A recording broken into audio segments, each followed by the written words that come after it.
hot day from 3, going 4 of 5 from beyond the arc. And Tennessee is one of 7 SEC teams in the Sweet 16. On the women's side, the Lady Vols moved on to the Sweet 16 with an 82-76 win at Ohio State on Sunday. The Tennessee Titans have signed a kicker, bringing in 28-year-old Joey Sly, who made 26 of his 33 field goal attempts with the New England Patriots last season. In other NFL news over the weekend, the New York Giants signed quarterback Jameis Winston on a 2-year deal worth $8 million. For all your foundation repairs and waterproofing needs, visit USSTN.com. Breaking news at once on your home for the Titans and Vols. This is 104.5 The Zone.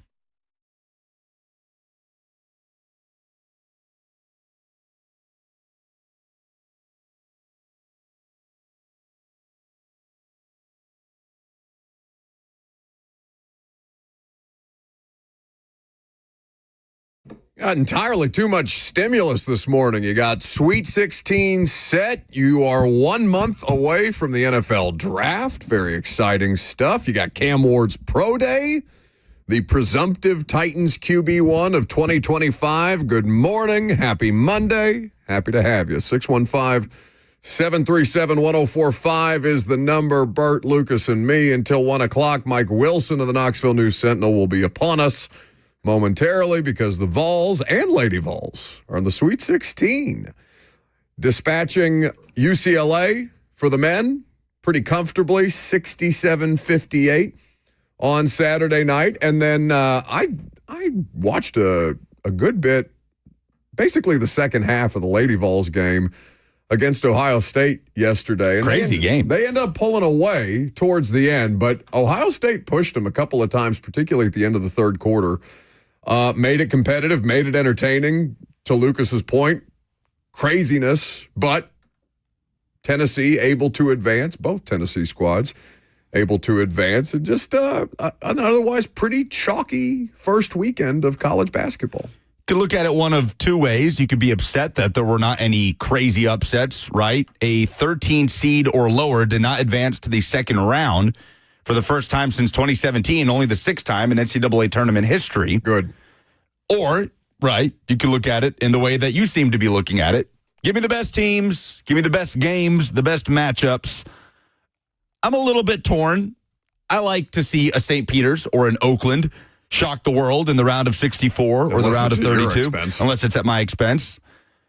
You never lose that nervous energy of even being up 15. You always forget just what that feels like, of even just dominating a game and never really feeling secure in an NCAA tournament game, no matter how big your lead is, which was the case for Tennessee against UCLA. Vols were stifling UCLA. They couldn't get anything going in the second half, yet still you're just not comfortable until that clock hits zeros. You know what I mean? Well, you don't know what I mean. It's been a while for you. But for teams whose team routinely makes it to the tournament. What the hell was that? It's just you never feel safe until that final buzzer sounds. That hurt me worse than you sideswiping me about not wanting to go see my parents this past weekend. How was that, by the way? It's, it's fine. I wasn't there for 24 hours. I got in, got out. I try not to keep my feet on the ground for too long in Evansville, Indiana. No, I'm just teasing. It's lovely to see my family. And then, yes, very quickly leave after that. But you've got 7 SEC teams, a record in the Sweet 16. And I saw a bunch of tweets after the first day of March Madness saying, oh, look at the SEC. Look at how they fall. Overrated. Just dumb people on Twitter. Yes, when 14 teams out of a 16-team conference make the field, fair to expect that the middle to bottom half of those teams are probably going to be vulnerable or at least a push when you talk about the level of competition that the tournament brings.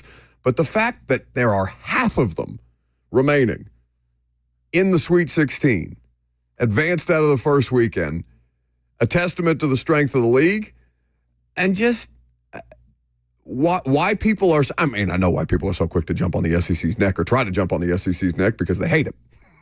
Because they win everything. And it used to be that they were just the best at football, but now they're the best at basketball too. And arguably the best at baseball. Probably been the best at baseball for some time, where they're talking about Tennessee, Vandy, LSU, all the different programs that succeed in college baseball. But, the rest of the country sick of the SEC succeeding in collegiate athletics. So you try to jump on them when you can. But the facts are the facts that this is the best conference in college basketball, and they are going to be very well represented with just about half of the teams remaining. Of the 8 games in the Sweet 16, 6 of them involve SEC teams. Almost half the field left in the men's side out of the Southeastern Conference. And obviously you got Kentucky and Tennessee head-to-head. The only SEC versus SEC matchup this weekend happening at Lucas Oil Stadium. Bert, we're 1 month from the draft. Are you excited? I'm always excited. I was excited 2 months away from the draft, 3 months away from the draft. He was excited the moment the draft ended last year. I was like, oh man, I can't. No lie. That is one of the most humbling moments in the 7th round. It's like 2:30 in the afternoon, and you're like, damn, I've really got to wait a whole calendar year to feel this again.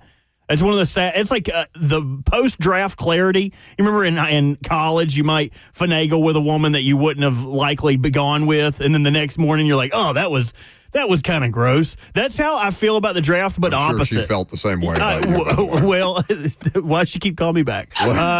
Looked over. That's how I feel. He's got orange peels all over himself because he didn't tell the woman that he was going home with that he's sleepy. She's like, "So sorry, I don't have any toilet paper. I just wiped my butt in the shower." He's the one that felt gross. God. I view the draft differently because it's a bit of a lock-in for us, for the media. Thank God there's a window in the media room now, so at least you can tell what time of day it is over the course of those 3 days. But yes, the first round will get underway 1 month from today, 1 month and just a few hours from today, and we're all feeling pretty good about the idea that Cam Ward should be the Titans quarterback. I think it is worth exploring the Adam Schefter thing that I don't think we got a chance to talk about last week, where he's talking about Cleveland wants Cam Ward, or Cleveland would like Cam Ward. He said that on ESPN's platform, I think on Friday. They can't have him. Well, whereas if it was Will Levis, he'd be like, no, take him, get him away from me, get him as far away from me as humanly possible. They don't want Will Levis. I understand that. You didn't want Will Levis. The Titans don't have to trade the pick. They control the draft. The only thing that would at least make them consider it, as Cleveland and the Giants and the Titans all have basically every major entity associated with their organization on a football side of things in attendance at Miami's Pro Day today. You don't think there's some ongoing conversations on the sideline between Andrew Berry and Mike Borgonzi? Be like, hey, Mike, let me just bend your ear. What'll it take here? Just for a second. Just for a second. While we're all here, let's chat. Let's get a Cuban coffee. Well, not a Cuban coffee. Those things will light your ass up. Like Cafecito. Cafecito, the best. Also akin to crack cocaine. But Titans trending towards Cam Ward, number 1 overall pick in the draft. Cam Ward almost definitively going to be the number 1 overall pick in the draft. The only room for variance here is, all right, we've got a month left. Is there going to be any movement on a trade? And then Cam Ward's Pro Day, of course, is the first public workout that he's had, obviously since he's concluded playing football, because did not participate in Senior Bowl activities, did not participate in Shrine Bowl activities, did not participate in combine activities, though he was there to interview and get height, weight, hand size, all those kind of things. This will be his first public workout of the pre-draft process, and it's really just the opportunity for him to punctuate his pre-draft process, right? He's already I would assume that the vast majority of his 30 visits are done with teams. I would in the last couple of weeks. So. He's obviously visited with the Titans, so he can move on with that process and just kind of get into just continue his training. But the Pro Day will offer an opportunity to see him throw. I believe that we're going to be able to watch that at 3 o'clock Central Time on the ACC Network, or potentially on the NFL Network, on NFL Plus. There was a couple of different places that said they were going to carry coverage of the Miami Pro Day that I was able to find on the internet last night. And there's also, it's worth noting, there's a bunch of other pro-caliber players that are going to be working out with Cam Ward. Xavier Restrepo, the wide receiver from Miami, is an interesting player. Arroyo, the tight end, is an interesting player. There's a lot of debate about the tight end depth in this class. Titans not necessarily have a pressing need at tight end, but we've seen plenty of organizations draft a quarterback and then later or in future drafts add a player, a former teammate of that quarterback, right? It's Joe Burrow and Jamar Chase. It's Tua and Jalen Waddle. These things have, they can be successful or they can help just make the learning curve a little less for the rookie quarterbacks coming in. So we'll see if there's not additional interest in any of the other players. I think Miami has 20 players total participating in the pro day. Only 10 of them were invited to the combine. Can anything Cam Ward does today affect how we feel about Cam Ward as a draft prospect? Get hurt. Yeah. Well, knock on wood. I mean, you said anything. Apart from that, like performance-wise. Yeah, he could look terrible. I mean, there's nothing to indicate that he would look bad at a pro day. I do not care what happens at his pro day today. Let me know if Cam Ward is running around on the field, takes his pants off, screaming like a maniac, doing strange things, doing cartwheels. You've just described all the different things. Is there any scenario that would right, that's it. Yes, that's it. If Cam Ward yells at an assistant coach to pull out a timer and he does a bunch of cartwheels, a cartwheel 40, and then starts screaming in the face of NFL GMs about his cartwheel 40 being the best of any draft prospect, then let me know. Like anything like that. Otherwise, I do not care what happens at Cam Ward's pro day. He is what he is as a prospect. He didn't throw at the combine, but I'm not going to be wowed or discouraged by anything that happens on the field. I do care about the fact that the Titans sent damn near everybody in the building to go watch. Yeah, as did the Browns and the Giants. All 32 teams are going to have representatives at Miami's Pro Day today, not just for Cam Ward, because, of course, not all 32 teams will have the opportunity to draft the top quarterback prospect in this year's class. But as I mentioned, there are a great many prospects who are NFL caliber who will potentially be available. I'm going to be honest with y'all. If he did a cartwheel 40, I think that would be one of the coolest things that could possibly happen. It's like half the appeal of Joe Milton. At his, well, yeah, he did. A backflip 40. See, if he did, okay. Now you're getting into semantics here. But any flips, if anybody wants to do flips for a 40, I'd be down with that. I think it would boost your stock. Yeah, make the combine a little bit more watchable. I would be Googling how to go higher than number one overall. It's one of the things that I missed the most about previous iterations of the Titans roster is Ben Jones doing cartwheels. Ben Jones running out of the tunnel and then, just doing the odd cartwheel at 300-plus pounds. He can't do no cartwheel. What do you mean? There's video evidence of it. I need to see it. I need to see it in person. We can bring him in studio. Yeah. I bet Benny's out there listening somewhere. He's probably on the golf course with Suckup. Ben, if you're out on the golf course right now, then crank a handstand real quick. Or crank a... do a cartwheel. Crank a cartwheel real quick. Easy. 615-737-1045. Now, we'll have him come in studio and then perform the cartwheel for us. Because that's what Ben Jones lives to do, is to come entertain us on a regular basis. If you can do a cartwheel, you can do a backflip. All right, to the phones to start the morning before Mike Wilson joins us. Let's go with Mark in Franklin, Kentucky. We got people listening in Massachusetts. We got Kentucky. What's up, Mark? Hey, sorry, I was trying to time my car wash accident, and I'm in the blower, so if it sounds loud, I'm going to tell you what, Mark, we're not going to do that. Call us back. That's so funny. Yeah, I'm not going to do that. He sounded perfectly fine when I talked to him the first time. Sounds like in the middle of a tornado. I'm willing to let him sit on hold. Until he is through the car wash. Why don't we get through Mike Wilson, and then we'll go back to the phone calls. Real quick, did you say if you can do a cartwheel, you can do a backflip? Oh, yeah. I feel like that's not right. It's mostly me trying to bait someone into doing a backflip that probably shouldn't. Can anybody here do a cartwheel or a backflip? I can do a cartwheel. I can't. No, you can't. Can you actually? I can do a cartwheel. A good one? By that. Not a good one, but I can't do a backflip. All right, do one in the break. I just love the idea of somebody trying to time up their sports talk radio call before the car wash, knowing damn well that that's going to be a disaster. Well done by Mark. All right, Mike Wilson of the Knoxville News Sentinel, the Vols and Lady Vols are in the Sweet 16. We'll talk a little hoops coming up next.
Welcome back to the show. We are fueled by the best hot chicken in the world, Hattie B's. Hattie B's Hot Chicken. The tournament action continues. Well, no, men's Sweet 16 action tonight. You got the women's tournament continuing on. Lady Vols getting past Ohio State. We'll find out who their opponent will be in just a matter of hours. Mike Wilson of the Knoxville News Sentinel was supposed to be on Zoom. For some reason, he's on the phone. What, are you busy? What, do you got something going on? We never call you anymore. We finally decide, okay, it's time to bring Mike back on the radio show, and now you can't be bothered to do the video stuff. Yeah, I'm bitter. You haven't had me on in too long. I don't want to give you the pleasure of seeing my face this morning. It's punishment. Okay, it got to a point though where we would have you on, and then every show on the station would have you on. I'm like, all right, Mike can't do the car wash every day on the same day. We got to give him a breather. But it makes me happy. I want to do whatever makes Mike happy. And, you know, I'm more inclined to do what makes me happy, which is Mike Wilson, and we're happy to have him. And, of course, let's go. The Vols advancing past UCLA makes me happy to continue to have good college basketball in our lives. Tennessee and Chaz Lanier in particular, Mike, what are the vibes around him as he comes into this tournament and really has just been lighting it up in both games? Yeah, I mean, it's pretty much been March as a whole. He came into the SEC tournament with a similar attitude and similar streak. And, man, I mean, he was the best player at Rupp Arena the whole weekend. I mean, the Creighton guard was great. But I thought things that Chaz Lanier did in those two games were just tremendous. It's so special what he does offensively because he can turn a game in 90 seconds. And I don't like the Dalton Connect Chaz Lanier comparisons because they're very different players. But they have that in common. They can go in there and turn a game on its head with 3 shots in 90 seconds, and the whole complexion's different. It's why he's going to be successful in the NBA and have a long career there, because guys with that offensive talent change games, and it's really cool to see how he's done that this year. His shooting motion is one of the more interesting things to me to watch because there's so much movement going on there, but he doesn't need a lot of space to get a shot off. It's kind of an oxymoron that way. You know, it's funny you say that. I wrote a story about that last week. Oh. His release and how he develops that.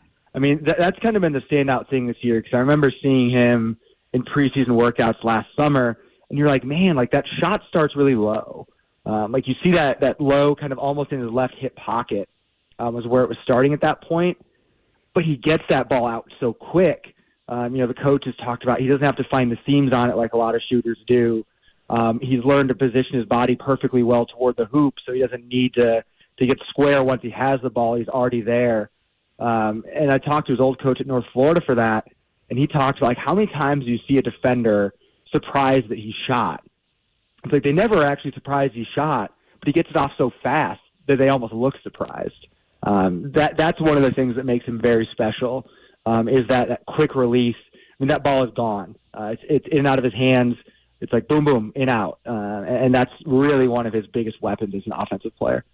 Mike Wilson, Knoxville News Sentinel, covering all things Tennessee as they continue their run through March. In fact, Robert Walsh has just dropped the article of the Knoxville News Sentinel that Mike wrote last week for the F&M Bank Chat to consume if they would like to read and listen along. YouTube, Facebook, Twitter, and Twitch if you're pining for a link to that article. Mike, remind me when you started covering Tennessee basketball, what year? I was hired in September 2017, so it was right before the 17-18 season. They won a share of the SEC title. Right. Okay, so you were not here for that first year of the Rick Barnes era. I don't know how much you've talked to people about or remember anything about the player Kevin Punter was Tennessee's lead scorer during that first year of the Rick Barnes era, and in Tennessee was, about 500 in those first 2 years. But the story around Kevin Punter was how Rick Barnes got there, totally changed his shooting motion, and he became one of the lead scorers in the SEC. How much have you seen Barnes have an impact in that regard year over year, whether it's Admiral Schofield to Dalton Connect to now Chaz Lanier and developing that shot since he got on campus? I'll tell you a couple of simple stories with that because one of the cool things, Tennessee is very good with men's basketball access. We have the ability to be at a couple full practices a week typically, and I tend to stay late and after those practices just to kind of chat and be around and see what's going on. And I've seen Rick Barnes leave the middle of a conversation with me to go and tweak someone's shooting motion or show them something different. Like the way that he coaches shooting, the way that he's so fine-tuned on that is absolutely fascinating to watch. Dalton Connect last year would stay late and work after practices for a while, and the little teaching points you'd watch Rick Barnes go out there and give him on, hey, try this to this shot instead, try this dribble into this instead, or hey, try this movement here. And when he was having a little bit of free throw struggles, the way that he kind of coached through that, he's a tremendous shooting coach, and that's why I always find it interesting when people kind of critique Rick Barnes as not being a good offensive coach. It's like, man, like I've kind of watched this in and out, and the things that he does to make players better offensively and coach their shots is really crazy to watch. What was the most impressive thing to you about the win against UCLA? It was the way that Tennessee weathered the first 12 minutes. UCLA came out hot. I think they were 8 of 18 in the first 12, 13 minutes. And Tennessee didn't panic. You'll see it sometimes happen in those NCAA tournament games where a team is shooting above its head and playing a little bit better than it probably should, and it causes the other team to panic. And you didn't see that from Tennessee. They weathered it. They turned up their defensive intensity with some press there with about 6 minutes left in the first half, and they dominated that middle 15 to 20 minutes, spanning the end of the first half, start of the second half, and they stayed to who they were. I think UCLA thought it was going to be a toughness game, and I don't think they realized how tough Tennessee was, because that's what happened in the middle of that game was Tennessee really dictated its will onto UCLA, and then Chaz Lanier went flamethrower and game over. Now the rematch, or the three-peat, against Kentucky.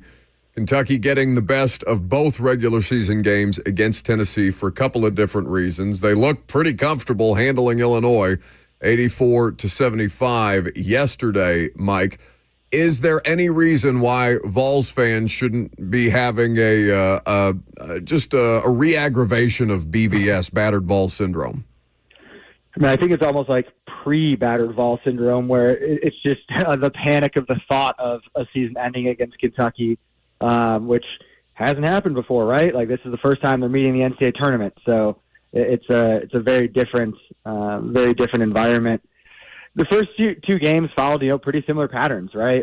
Kentucky was 12 of 24 from three in both games, so shot about 12% better from three than they did on average throughout the regular season. And Tennessee couldn't make shots late in the game. They were very similar games, so you'd think that the odds suggest that there's some return to the norm in those statistics. But the first two games said this is how these teams play out. So it'll be curious to watch. Odds-on favorite to you, still Duke? Florida to me, man. I've been high on Florida since pretty much right after Tennessee beat the brakes off Florida. That next week, watching Florida bounce back, I think that's the best team in the country.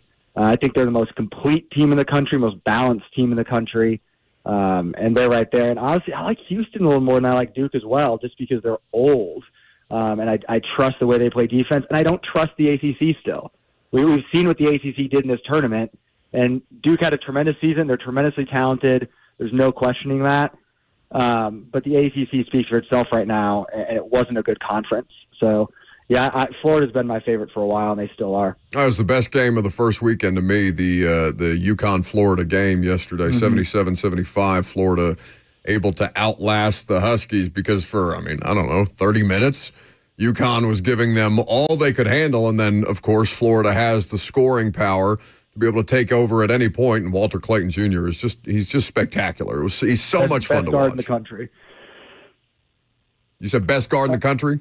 Best guard in the country for my money right now is Walter Clayton. Like you said, he took over that game late, and that's a hard 8-9 matchup. When you get a two-time national champion that knows how to be there, that's a hard matchup, even though UConn's down. I think if you flip those yesterday and you throw UConn against Duke, that's a really interesting game. And if Florida had Baylor, they're waxing Baylor. Because I think Baylor's soft. They don't play good enough defense to I think, compete. And that's why I think the Duke game went the way it did. But, yeah, when you've got a guy like Walter Clayton, that's why I like Florida. They have old guards. Their three old guards won that game yesterday. They were tremendous, and that's how you win games in March like that. Mike Wilson, Knoxville News Sentinel. KnoxNews.com is where you can read all the great work that he's publishing about the University of Tennessee. You mentioned the disparity between the three-point numbers with Tennessee and Kentucky in the regular season. That felt like the very obvious difference between the two during that regular season sweep. Is it that simple, right? That Tennessee, it's weird, Mike, because it feels like Tennessee almost matches up well with Kentucky. It doesn't feel like Tennessee played particularly bad in those games, but it was just one very specific thing. Is there anywhere else that you're looking in a spot where Tennessee has got to get a matchup advantage to move on to the Elite Eight? And they got to deal with Lamont Butler. If I remember right, he didn't play in the first matchup. Right.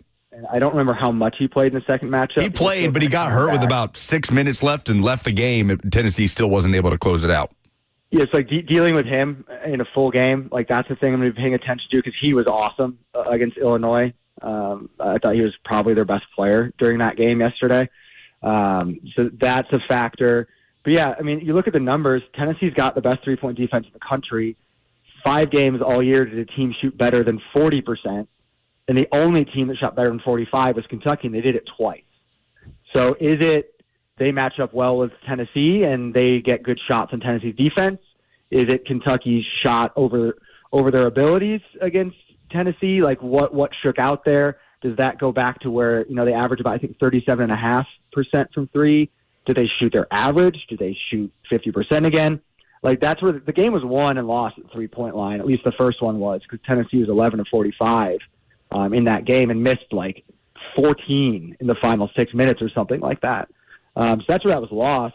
And Tennessee lost the second game with bad defensive execution. They let Kobe Brea get loose a couple times for big three-pointers and then didn't execute offensively either down the stretch. So, winning that final 6-7 minutes is what it takes to win these tight games in March against really good teams. And that's kind of how Tennessee lost those two in the regular season. We got this question on the FNM Bing chat from Browning Casey. Is Rick going to retire after Friday? Oh, my God. Well, even if he had those plans, hopefully it wouldn't be after Friday for Vols fans if Tennessee is to move on from the Sweet 16. But Jemai Mashack had those comments right after the UCLA game. Quote, "This Final Four national championship run is not for us, it's for him," talking about Rick Barnes, and that sent a few Tennessee fans scrambling on social media for what that's worth. I mean, how do you react to those questions about Rick Barnes potentially hanging it up after the season?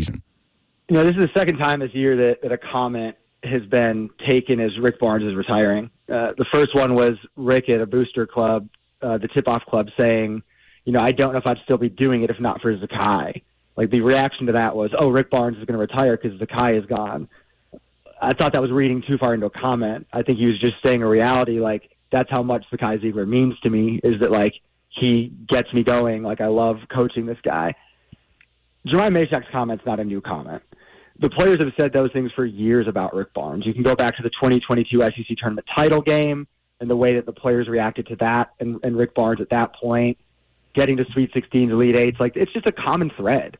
Like, these players know. Like, they know that Rick Barnes has been to one Final Four and the people talk about it. So every time they're in that conversation again, they're aware of it. They want to do that because they know how great of a coach he is, and they surely don't like the narratives that are out there about him. So I don't hear that and I say, Rick Barnes is retiring because Jemai Mashack says they're going to get to a Final Four for him. I just think that's players loving on their coach. He's Mike Wilson of the Knoxville News Sentinel. He's going to continue covering the University of Tennessee. Lady Vols did advance past Ohio State yesterday, Mike. I don't know how much of that game you caught yesterday evening, but Ohio State definitely gave them a run for their money. Just Lady Vols pulled away down the stretch. What do you make of this team and not knowing who their next opponent is going to be? We'll have that determined tonight. How much further do you think they can take this thing? Well, I did watch part of it. I also was watching Michigan State in the second round of the men's tournament because I'm an alum of a good Big Ten basketball school. Buck. Shut up! What is your get out of here? I'm already mad at you for not being bothered to do Zoom. Don't piss me off. I've got my coach actively talking about being tampered with because I can't even have 5 minutes of peace. He's just stating facts. He's a reporter. It's a very easy way to trigger me. Well, anyway, Michigan State's in the Sweet 16. That's fantastic. So I watched a good bit of that Lady Vols game. What Kim Caldwell's done this season is incredible. It's being talked about enough, but it should be talked about even more because I think that program had no identity left by the end of the Kelly Harper era. I mean, that was an era they went to 2 Sweet 16s. but it never felt like they had an identity despite having a ton of talent. They had first-round picks all over the place throughout that tenure and couldn't get over the hump. So what she's done coming in here and beating UConn in year one, giving birth to a child, and getting right back in the sideline and coaching this team incredibly. What a first year she's had. And obviously you want to keep going. They might get Texas, which Texas is tremendous in that next round. But getting to the Sweet 16 in this first year, taking over the way she did, and to me, instilling an identity that the players have caught on to and bought into, that's a tremendous coaching job. I don't think you can really say enough about what Kim Caldwell's done in her first season with the Lady Vols. Ohio State went on that 16-0 run. What was that, in the third quarter or the fourth quarter? Yeah, third quarter. It was such a great job by both the team and the coaching staff to just kind of, all right, level out, don't get shook. Even though they couldn't buy a basket for the entirety of that 16-0 run, it felt like they just continued to chip away and then ultimately ended up pulling away from Ohio State to advance. For both the men's and the women's team to be in the Sweet 16 is a great accomplishment. Mike, I suppose I'm happy that you were here. It's been too long, but we are always glad for your insights and information. KnoxNews.com @ Mike Wilson is where you can follow him. I was very happy to be on here today with you guys, Buck. It made my morning. It's been a sleepy weekend with that, midnight tip-off time on Saturday, so it felt good to have a good morning here. And not having to look at you is just a bonus. I felt he's talking about me, not you, of course, Mike. Get out of here. Thank you for the time. Go take a nap. That's Mike Wilson of the Knoxville News Sentinel there with us on 104.5 The Zone. I know that I'm washed now because an 8:40 tip-off time between Tennessee and UCLA, it was really killing me. On a Saturday night. I've said this before. It's one of the most common things uttered into microphones. How the hell do people watch sports in the Eastern time zone? Yeah, I know. I do not understand. In college, it was great. I loved having sports on at midnight at 1 a.m., but no, now I can't even begin to imagine. I'm so washed. I was like 8:40. I'm trying to get into bed. And it didn't tip off till about 8:50.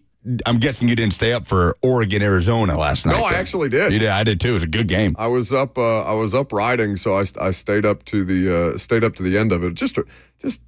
I'm trying to get as much basketball as I can. Sure. It goes so quickly. Toby Awaka was fantastic for Arizona. I mean, he had 10 rebounds by the second media timeout. They just barely in the first squeaked half. by Oregon. They did. They survived it. But Maryland game was great. You had a buzzer beater, only one of the tournament yesterday, but otherwise, there had been a lot of blowouts. Even the UConn-Florida game, which was a great battle, there was separation there in the last 2 or so minutes. But Sweet 16 should be fun. Is there an SEC matchup other than Tennessee-Kentucky? You could argue that's the most attractive game of the Sweet 16, right? Anytime you pit two rivals against one another in the Sweet 16. But is there any other matchup involving an SEC team that particularly grabs your eye this weekend on the men's side? I would have to say that the game between Arkansas and Texas Tech is the most interesting to me because what Cal is doing is amazing. People left them for dead. Yeah. Didn't they start 0-5 in conference play? They did. They had a really good non-conference, were ranked going into conference play. Dreadful start to conference play. I want to talk more about Cal when we have more time here because that's a fascinating story, what he's doing at Arkansas. For a familiar face. Speaking of familiar faces, Titans fans will recognize the name that we are getting ready to talk about, who's getting some interest from a Super Bowl contender, coming up next.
Welcome back to the show. We are fueled by Hattie B's Hot Chicken. So I mentioned familiar faces. We're talking about Cal and Arkansas and them advancing to the Sweet 16. How about them undoing St. John's and Rick Pitino? Fun game, fun matchup, fun hatred, fun rivalry, all kinds of good stuff. But familiar faces is also something that Titans fans will recognize because Ryan Tannehill hasn't signed with the Minnesota Vikings, but they are expressing interest in the veteran quarterback who, of course, last year took a gap year, essentially. He's 35, going to be 36 if I'm not mistaken. And it was reported over the weekend by Fox Sports that the Vikings were considering bringing him in. Now, my understanding of the Tannehill situation, because Green Bay showed some interest as well when Jordan Love went down, and they obviously traded for Malik Willis coming out of training camp at the end of the year before final rosters were set. Then Jordan Love gets hurt in Brazil on that terrible turf that they had down there on that. Are they playing another Brazil game this year, by the way? Yeah, is it the Chargers? I think so. I'll check. Anyway, Tannehill makes a lot of sense for Minnesota. Yeah, Chargers, week one. Did not make sense for Green Bay for Tannehill because Tannehill wanted more of a Flacco type of opportunity. Like, there's a real chance that Joe Flacco could have started more games had they benched Anthony Richardson. And you can go back and forth on the Anthony Richardson thing, but just more of a full-time opportunity than, hey, come in here for a couple of weeks, get us through this injury stint, and then be on your merry way. It's not a bad way to make some money, but to schlep all the way up there to Green Bay, he's got kids in school here. He obviously, I think their primary residence is in South Florida for the majority of the year when their kids are not in school up here. So there's a lot of different moving parts and pieces, and it's got to make logistical sense. Minnesota, to be J.J. McCarthy's backup, would make a lot of sense because that would be a full season type of opportunity. That would be better than Aaron Rodgers. He's not going to do the mentor thing in the way that, for example, Alex Smith did, but he's going to come in, push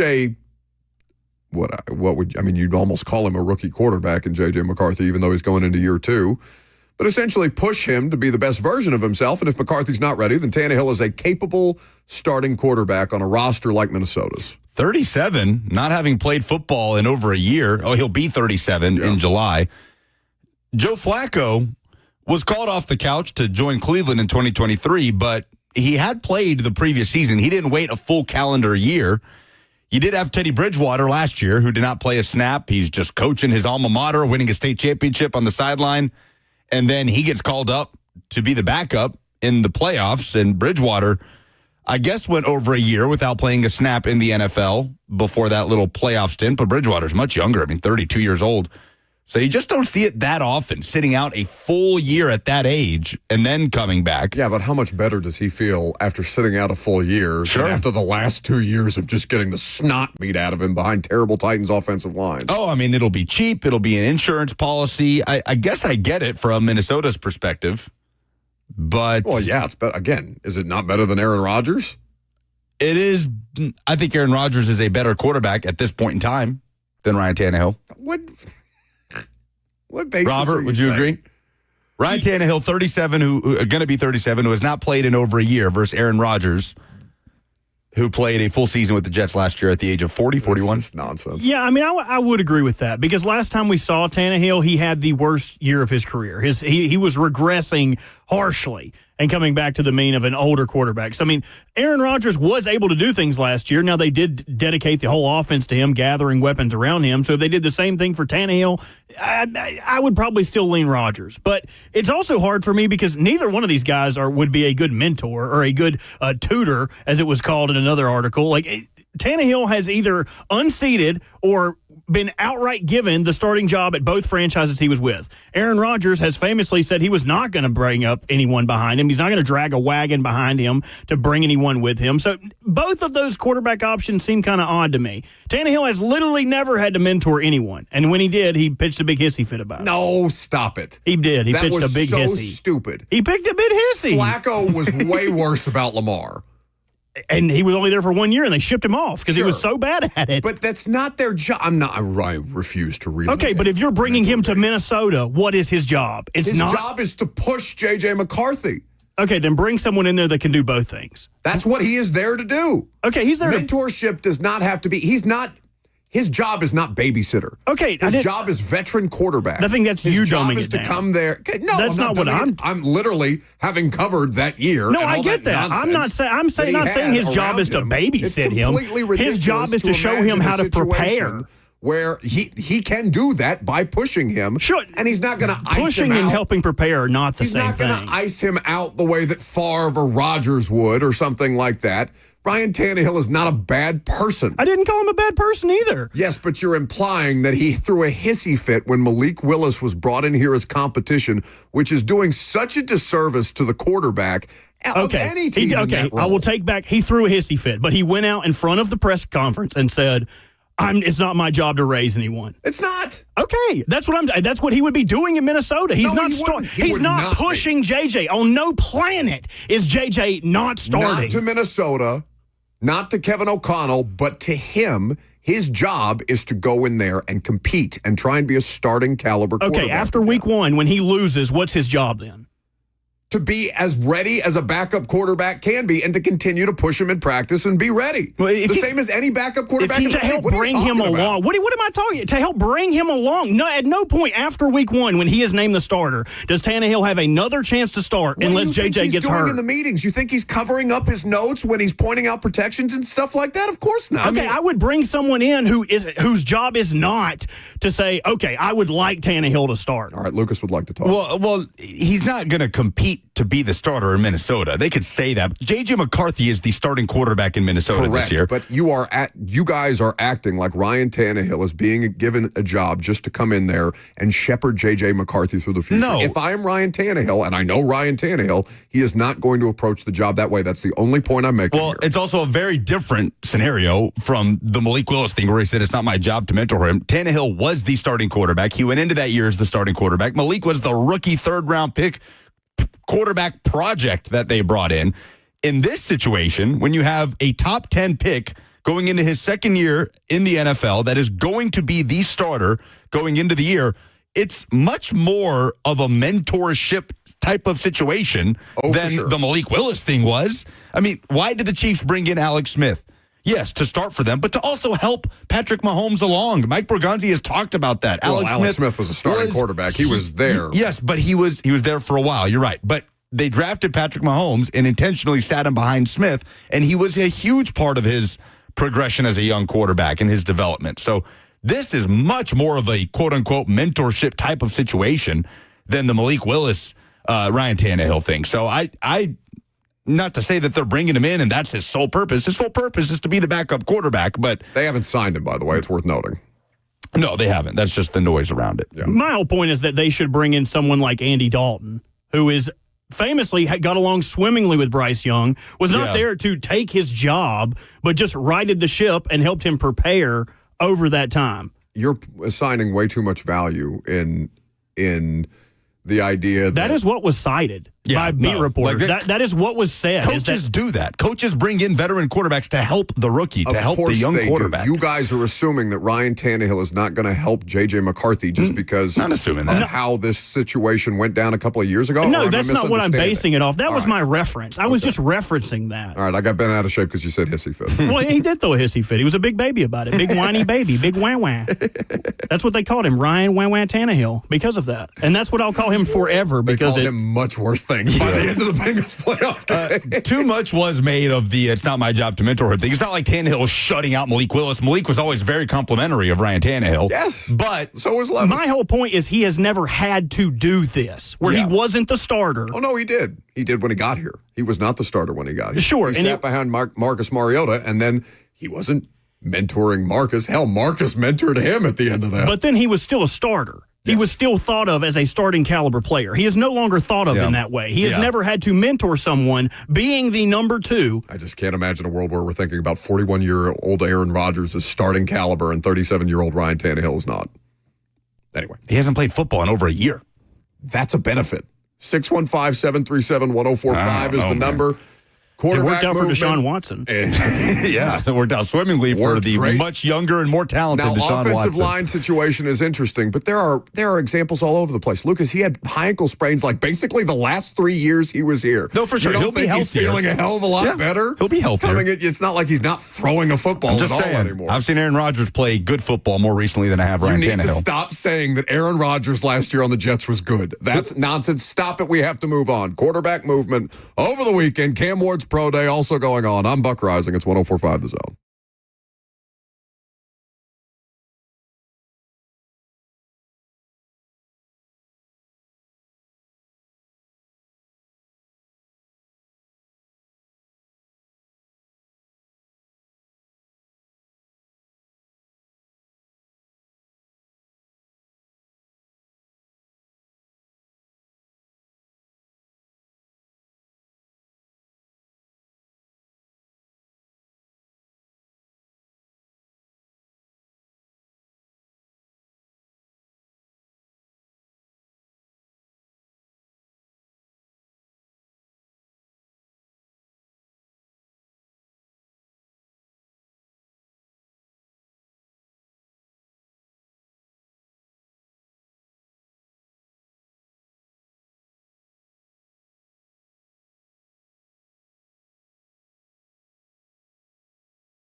11:02, good morning from the 104.5 The Zone studios. I'm Lucas Panzica. The NCAA tournament is down to the Sweet 16, and the Tennessee Vols are still alive after beating UCLA 67-58 Saturday.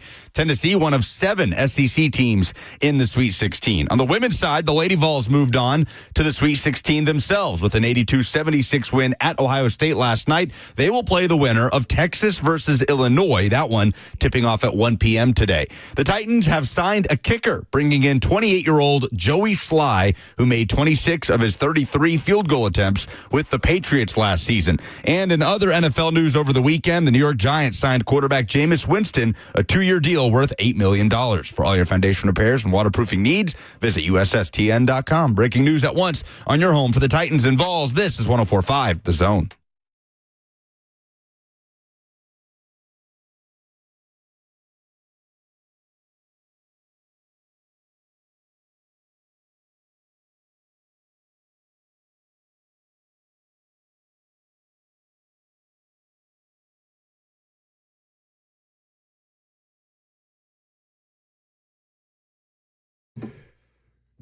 So you've got a quarterback pro day that the whole league pretty much is in attendance for. Miami is hosting their pro day today. We are in the midst of pro day season.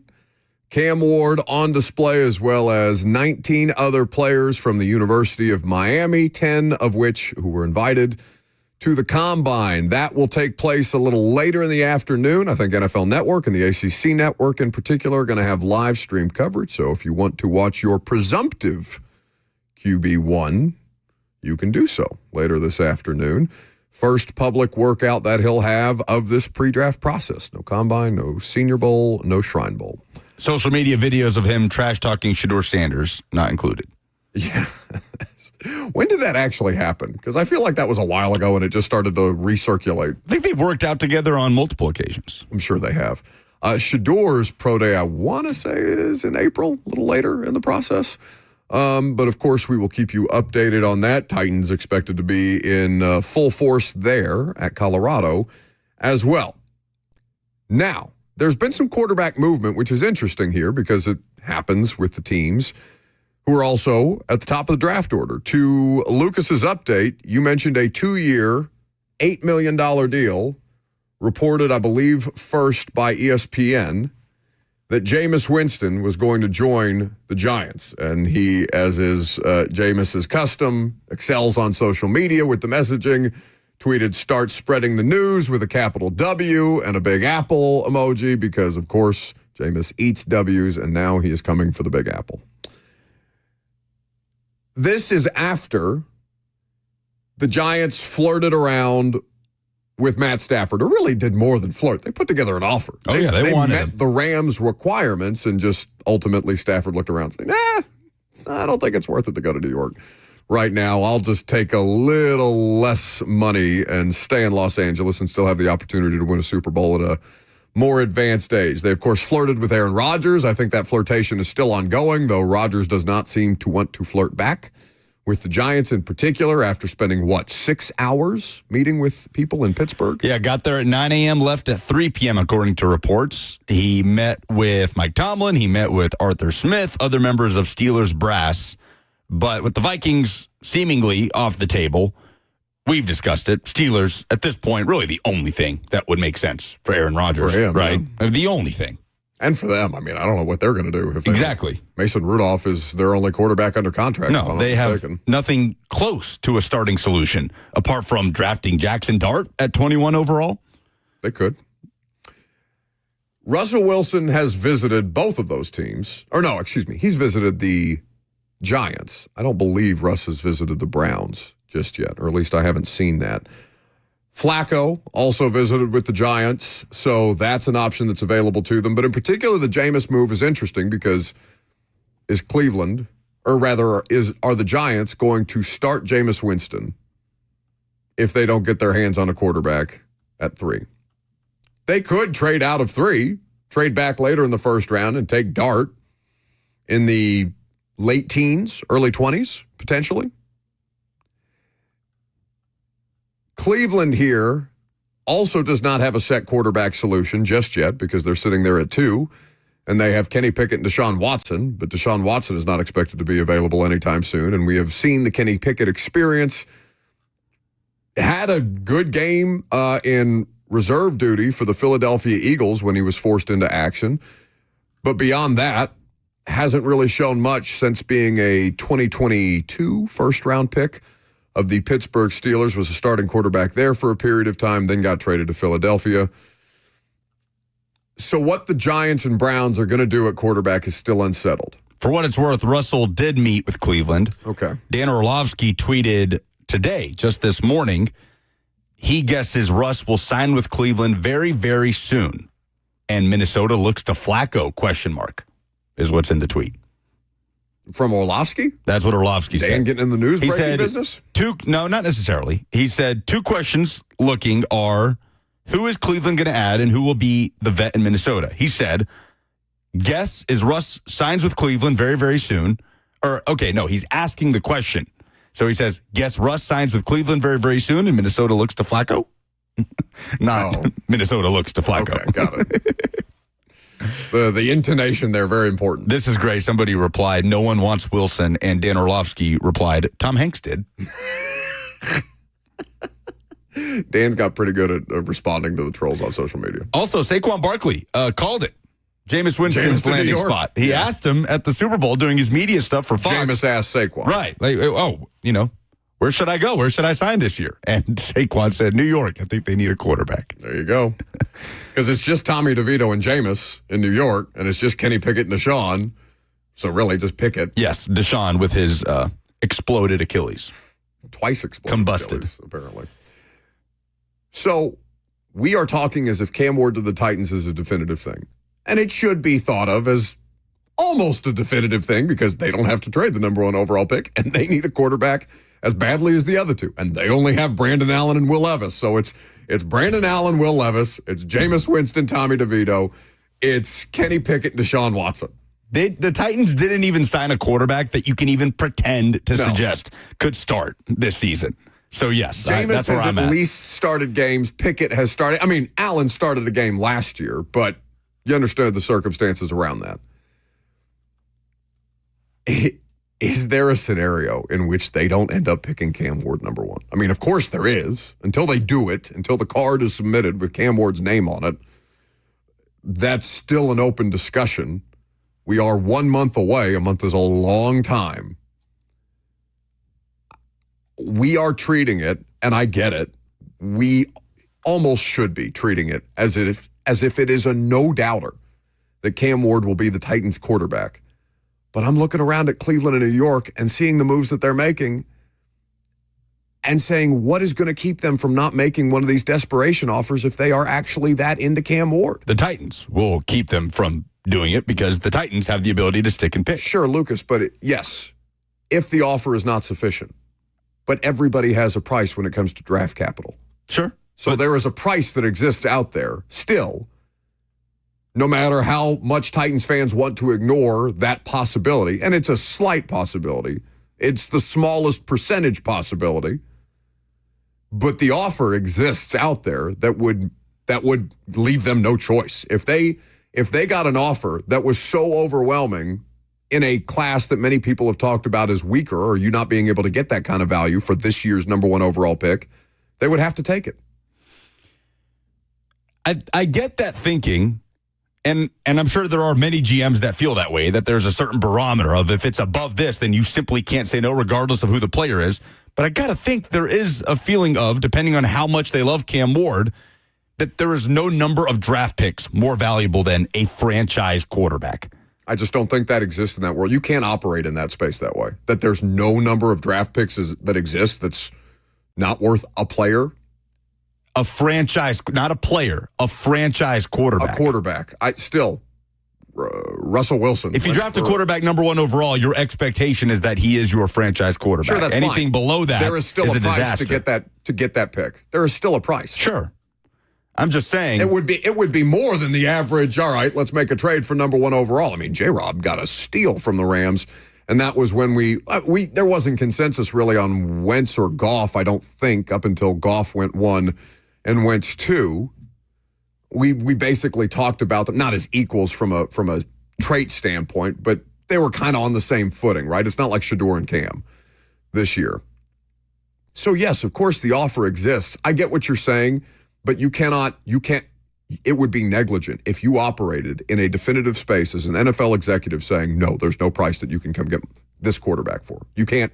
That person should not have that job if they're going to be that close-minded about the potential of moving and gaining draft capital. It's the way Andrew Berry operated around Myles Garrett, and they kept him in Cleveland. I mean, yeah, and then they made you're about talking about the trade contract. request. He said there is no amount that could get Myles Garrett out of Cleveland. Different situation, I know, and then again, I come back to the question: who in the world starts at quarterback for the Titans this year if it's not Cam Ward? One of the two that they've got.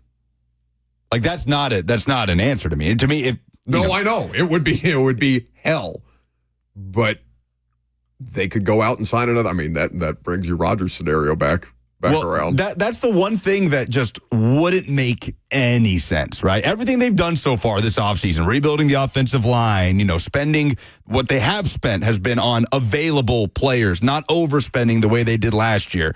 All of that stuff kind of checks boxes where you say, okay, I get that. The one thing they could do that would just blindside everybody and say, what in the world are they doing, would be not take Cam Ward with the number 1 pick, because somebody has to play quarterback.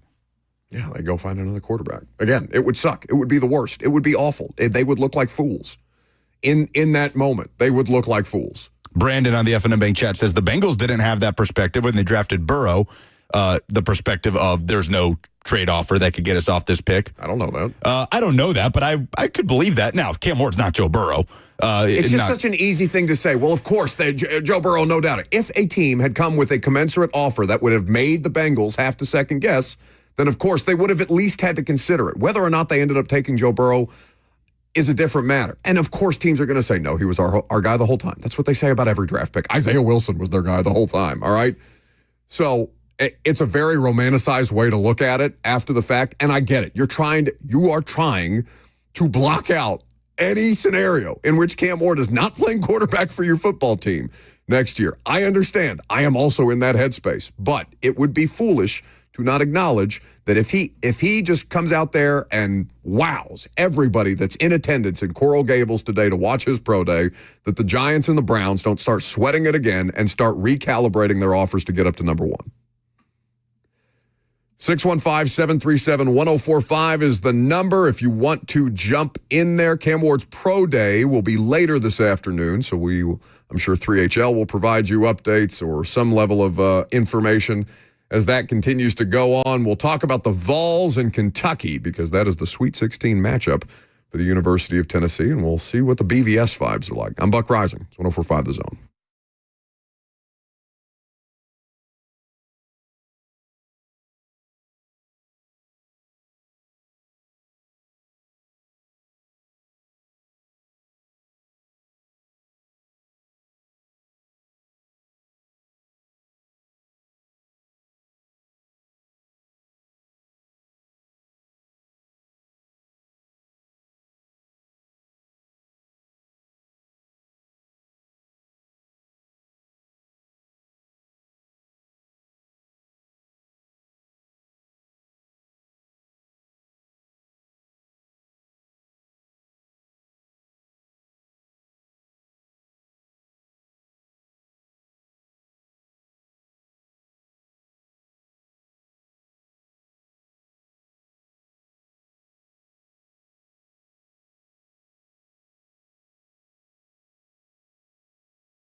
Will I have enough money when I retire? When should I start to draw from Social Security? If these are the questions that are keeping you up late at night, let me direct you to a team that's there to keep you on the right track and guide you through it.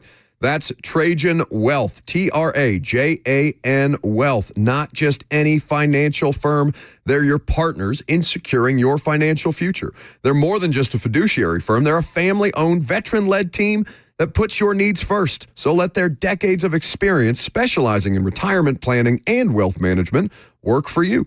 Trajan Wealth offers free consultations to help you develop your plan and your peace of mind. So call them today at 615-270-5000. That's 615-270-5000. Or visit them online at TrajanWealth.com. Advisory services offered through Trajan Wealth, LLC, an SEC-registered investment advisor.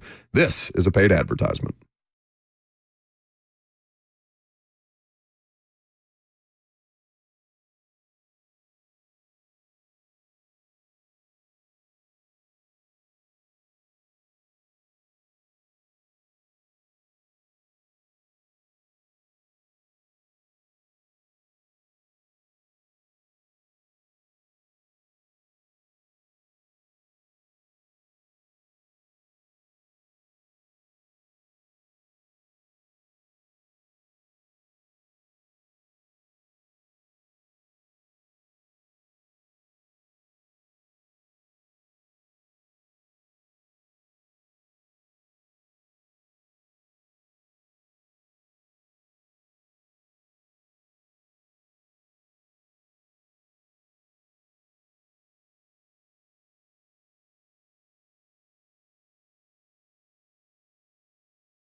Welcome back to the show. We are fueled by Hattie B's Hot Chicken. Before we get back into the basketball, because of course you got the Vols and the Lady Vols in the Sweet 16. You got 7 SEC teams making up the final 16 in March Madness. We take your phone calls on the Titans. We were just talking about it. Cam Ward's Pro Day later this afternoon. 1 month removed or 1 month away, rather, from the NFL Draft. Exciting time. Speaking of the draft, the live show, The Install with Greg Cosell, is still available for you guys to get involved, though tickets are running out fast. I know Austin Stanley at A to Z bought 18 VIP tickets for apparently their contingent. They're having some kind of A to Z retreat. Are you going to that? Are the two of you going to that? You technically take a paycheck from them.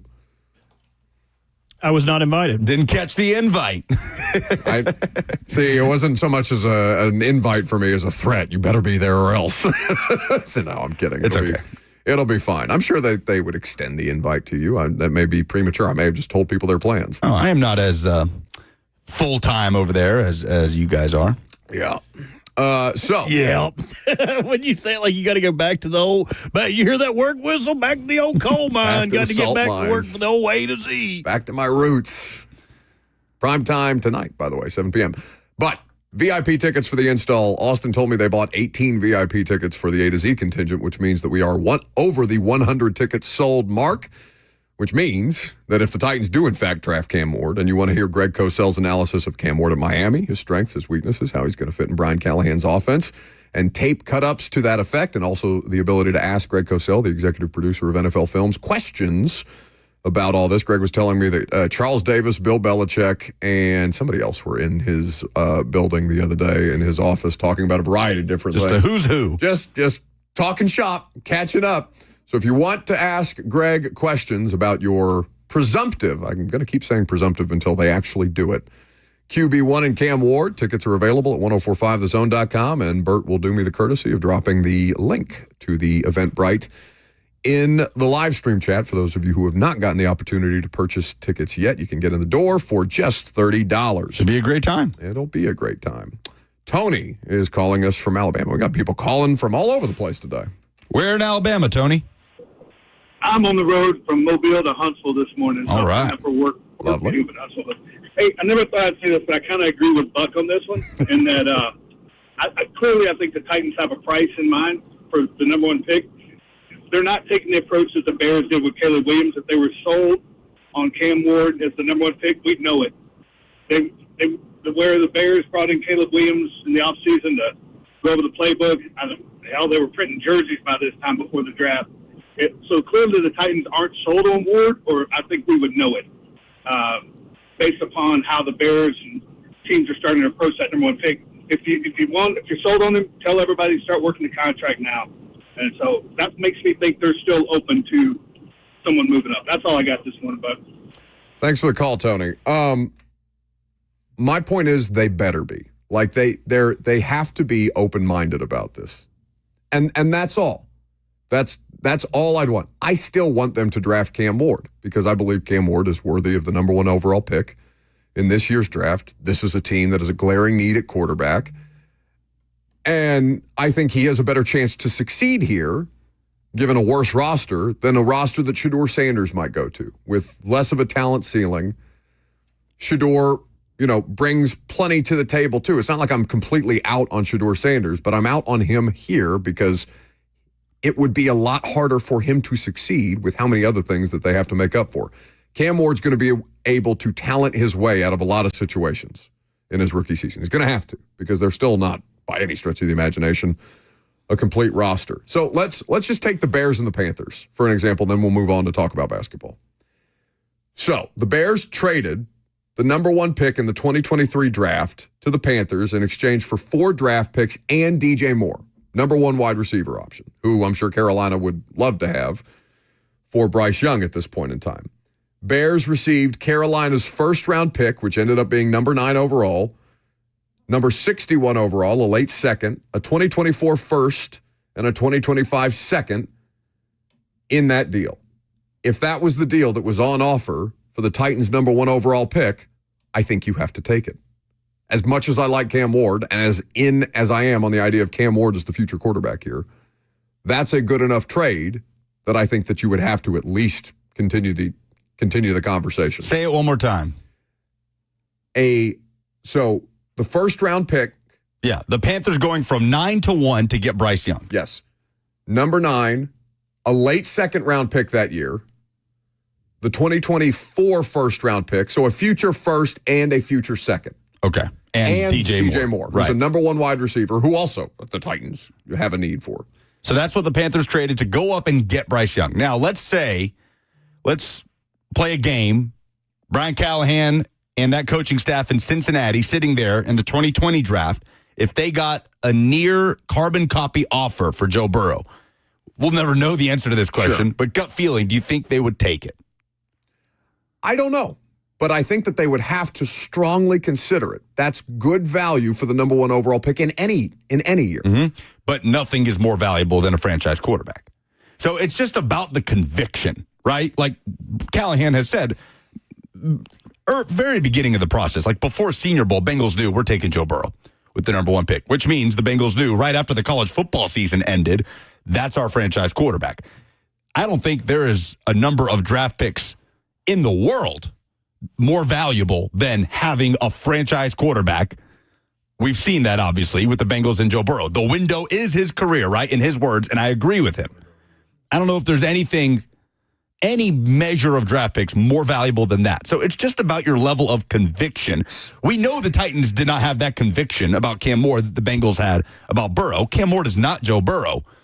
But that is the most important piece of context here that we're not going to have until draft night. We may never have. You and I disagree here because there is something that's more important than the franchise quarterback. The most important thing is having the best team.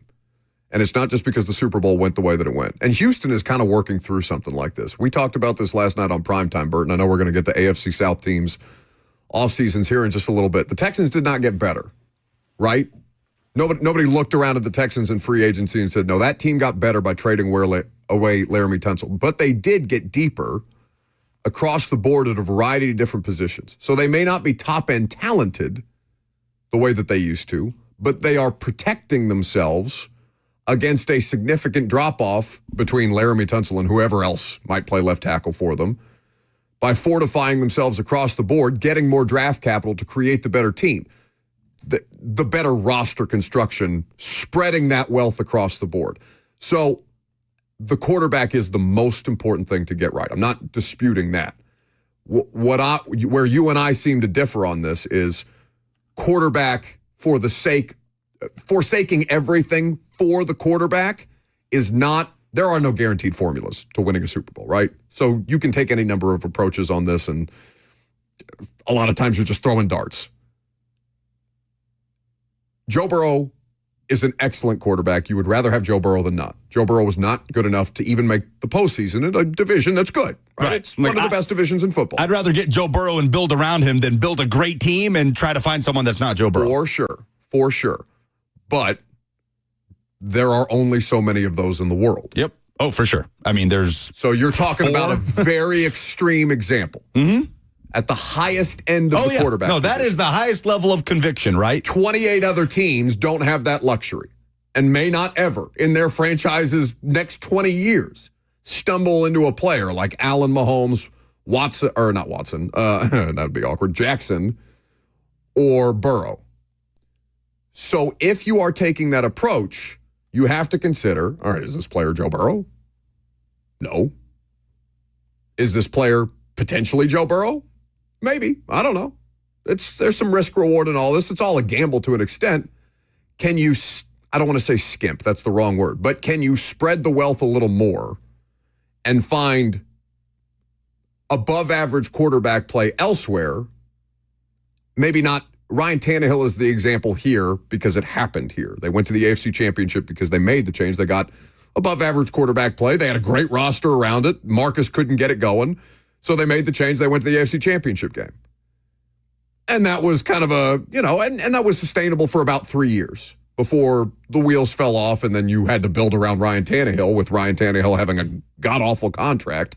And there was probably a ceiling there. Oh, for sure. With Ryan Tannehill as your quarterback. Most quarterbacks are going to have a ceiling. Cam Ward is going to have a ceiling. Shedeur said, Burrow, Allen, they all have ceilings. It's just how much higher is the ceiling for player X than player Y.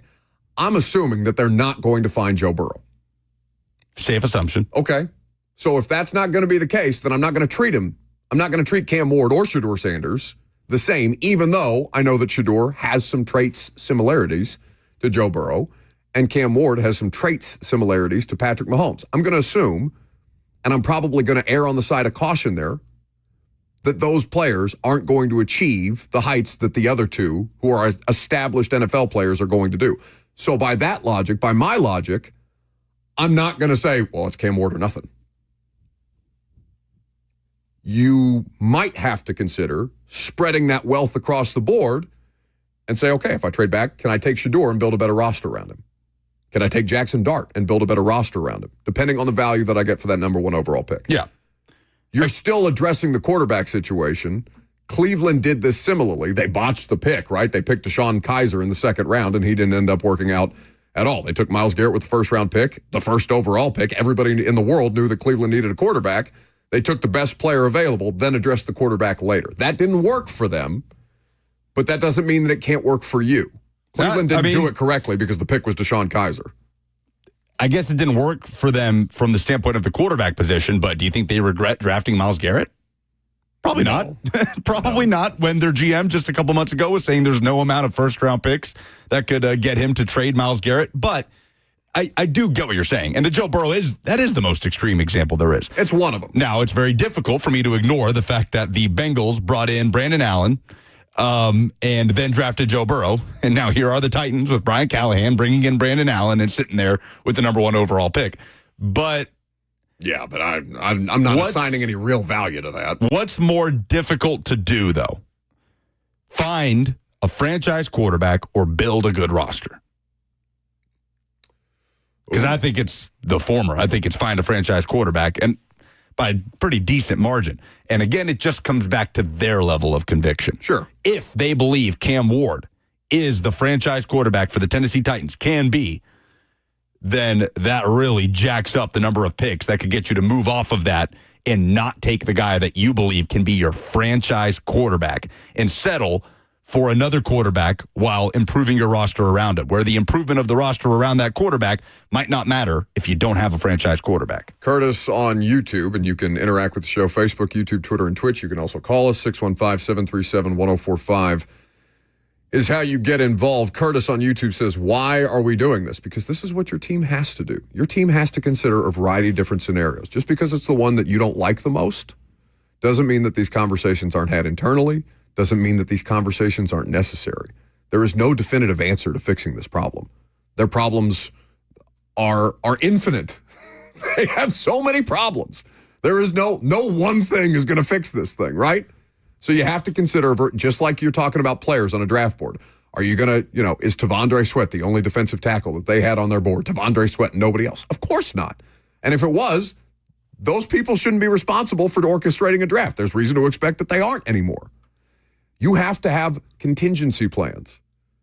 You have to keep an open mind. You cannot be closed-minded to this. It's not draft day, right? What does he write on the sticky note? It's like I can't remember. No matter what. Who's the player? He's a made-up one. He's not real. Okay. So, like, Cam Ward, no matter what, on a sticky note somewhere in Borgonzi's office is not a thing. Like, probably not. No matter what is not a thing in the NFL. And if it is, you shouldn't be doing those jobs. JR on the FNM Bank chat says, Jalen Hurts just pummeled Mahomes. Different stratosphere of quarterbacks. Jalen Hurts did not pummel Mahomes. No, the Eagles pummeled Mahomes. Yes. Jalen Hurts won the game. But Jalen Hurts definitely is not Patrick Mahomes. No. Jalen Hurts is a franchise quarterback, yes. though. The definition of franchise quarterback does not have to be the elite. Exactly. It doesn't mean you have to have the best quarterback in the NFL, but you have to have a franchise also quarterback. have to come to the realization that Jimmy Garoppolo for a period of time was a franchise quarterback. For a period of time. Ryan Tannehill for a period of time was a franchise quarterback. Like, that can also be franchise quarterback, and you have to figure the rest out. This is a thing that many teams in the league have to deal with. You have the luxury of having the number 1 overall pick. You have the luxury of options here. But that does not mean that you can close yourself off to all of these options, or that they can close themselves off. And I know that they won't. Well, I think that they won't. 615-737-1045 is how you jump in. How about East Nashville Ed? Hey, Buck. Hey, listen, I got a question, man. Everyone assumes that, you get 5, 6 draft picks for giving away the number 1. Everybody's assuming those that you're going to hit on 5, 6 draft picks. There's no guarantee there. Just like you don't know if the quarterback is going to hit. I mean, just because you have picks doesn't mean they're all going to be all pros. Sure. If we knew that, then the answer would be much easier. Well, Ed, I'd cite John Robinson's draft, and stick with me for a second if you would. J-Rob's 2016 trade at a number 1 overall. It didn't net a bunch of, it didn't net 6 All-Pros, right? But it netted Derrick Henry. I mean, kind of close. It netted Kevin Byard, Derrick Henry, Jack Conklin. That's 3. That's 3 All-Pros. Right. But he had many. He had multiple picks swings in that situation. Oh, yeah. He had swings. They had misses too. Kevin Dodd was in that draft, but they had 10 picks. Austin that Johnson year. was in that draft. For sure. No, that's a great example of just as many bites at the apple as possible. You want as many swings as you can get, as opposed to limiting yourself. Is the point there, Ed? But it does. But I get Ed's point of it doesn't matter if you don't have a quarterback. I'll let Ed speak for himself. What do you got, Ed? But listen, Buck, the opposite of that is because you don't have to pay a quarterback if you pick him in the first round, like you did 20 years ago. I mean, he's going to be the lowest paid guy on the team almost. So you can afford to get I mean, look, you want to hit on the quarterback, but if it doesn't, it's not going to kill your franchise. Oh, well, that's by that logic. Will Levis isn't killing the franchise, and I'm sure there's many Titans fans out there would say, no, he's a cancer, get him out of here, which is not true. He definitely wouldn't be the lowest paid on the team as the number 1 pick, but I get what he's saying on a rookie contract. Relative to what Stafford was as the number 1 overall pick, right? Mike says, how many of those players are benefiting us now? That's 10 years ago, Mike. Don't be dumb. Don't be respectfully. You are not dumb as a person. I don't know you. I'm assuming you're not. But you should not have the behavior of a dumb person saying 10 years after the fact, how many of those players are still helping us now? It's the NFL. They barely last 3 years on average. Don't be reductive. Yeah, but maybe his point there, I'm not sure, but maybe his point there is. Derek could have. You weren't good enough to keep him. I think maybe his point there is if you had a quarterback, he could still be helping you now. If you had a quarterback that you drafted 10 years ago. But they flame out all the time. Carson Wentz was a franchise quarterback until he very much wasn't. Goff was a franchise quarterback. He is a franchise quarterback. He is again. But he went through a cycle where he was not for a period of time, and he was winning 3 games with the Detroit Lions. These things are cyclical that way. Being a franchise quarterback for a period of time does not guarantee that you will be a franchise quarterback for your entire career. All right, we're supposed to talk about basketball. You wanna hate on the McNeese State basketball manager now? I know you've been building up hate and vitriol in your heart for this man. Aura? Did I say it correctly this time? Ross isn't there to correct me. Aura, yes, is his nickname. Amir Khan, I believe, is his full name, his government given. All right, so we'll get to Bert's hatred for all of the wealth and riches that are being showered upon McNeese State's basketball manager coming up next.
So it's rare that you have a basketball manager that's getting almost as much attention as the team that he manages for. And McNeese State got bounced in the first weekend after having one of the better upsets in the first round. But Robert hates the McNeese State basketball manager, Amir Ora Khan. Ora is his nickname. He's a hype guy. It's like, does Deebo Samuel walk out with the boombox for the Niners, or does somebody do that with him? I thought it was a manager that did that with them as well, but it could have been the same vibe, right? With Trent Williams and Debo, and they're coming out bopping around. If you haven't seen it, Oricon gets a hold of a stereo system. It's about the only use I've seen of a stereo system, like a portable stereo system, in quite some time. Leads the team out, gets them hype in the locker room. He knows all the lyrics. He's rapping it word for word.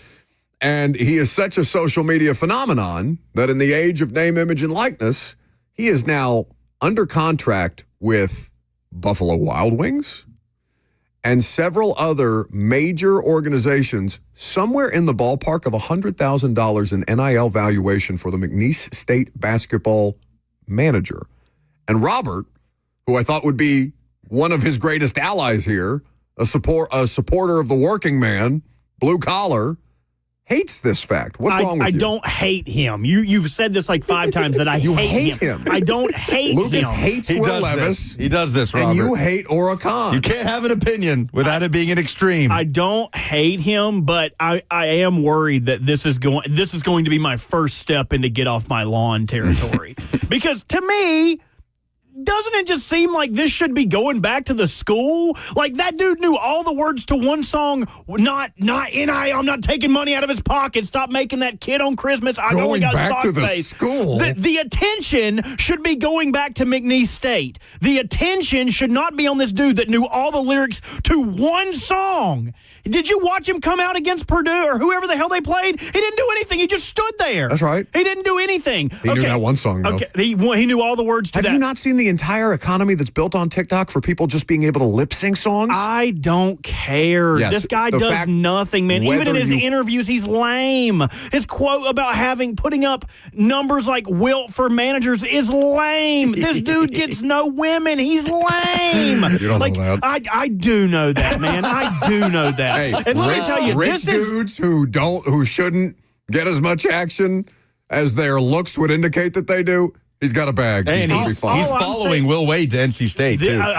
He's not. Yes, he is. Yes, he is. No, I'm reading the On3 report from an hour ago. He's disputing that he's entering the transfer portal. Well, there was a whole video article, but this is my point. Instead of talking about the basketball, instead of talking about something that matters, we're getting hung up on this. And I like things like this. This is disrespectful to Red Lightning. Do you remember Red Lightning on FSU? Oh, yeah. He didn't get it. He didn't get any NIL deals. It wasn't legal. Oh, okay. He's still around, Buck. He's still the equipment manager for the soccer and softball teams. He's not viral anymore. Why is Red Lightning? Okay, so they just passed this guy by. That's right. Who paved the way for Amir Khan. You don't have to be the center of Tim attention. Tebow is pissed that he didn't make billions off NIL valuations when he was a college football player, an international phenomenon at Florida. Buck does not care about this guy, but for the fact that it bothers me, he is just going to fight vehemently for the other side. That is the most annoying I don't care about this man at all. this. No, what I do care about is this is opportunity to make money that you are poo-pooing. I'm not poo-pooing him making money. I'm poo-pooing that it's stupid. That things like this can happen. That it's dumb. Who cares? It's not funny. It was funny one time. And it doesn't have to be. Who cares if it's funny or not? What matters is it provided him the opportunity to make $100,000 in a job that he is not paid for. I can't even make the funny points that I wanted to make because Buck can't wait to step all over me to do his other side of this. That's what I do. I'm over it. This situation. I'm over this situation. I mean, what I hate is like similar to the Red Lightning thing. It sucks that Red Lightning couldn't get any opportunity like that. Do you remember the St. Peter's run? It was only 2 years ago. And the off-court story about St. Peter's was their SID.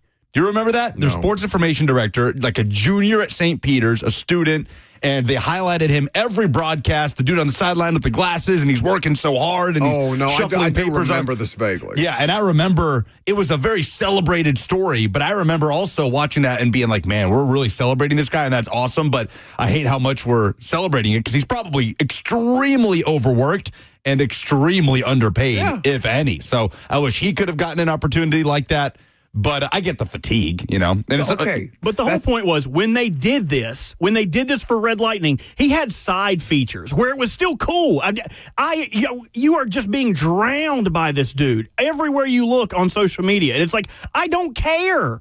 He had his moment. They're eliminated now. It's just with my overall point with this is we can't have anything fun because people drown everything that's cool. This was cool.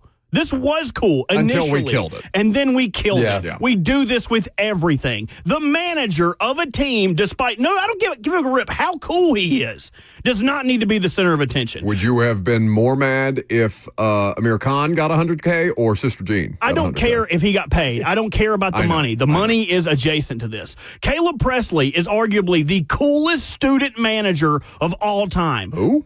Caleb Presley. The Barstool guy does Sunday Conversations. He does Sunday Conversations. Oh. He went to UNC. He was their manager of morale. But this dude never got any crazy stuff. He was there. What's his job? To increase morale on the team, right? To make sure they have what they need. Now this dude's doing interviews, talking about it just seems lame to me. I'll be old man. I don't care. Yeah. No, I'm with you. over it. But Bert, what you're mad at? You're not mad at him. You're mad at the attention economy.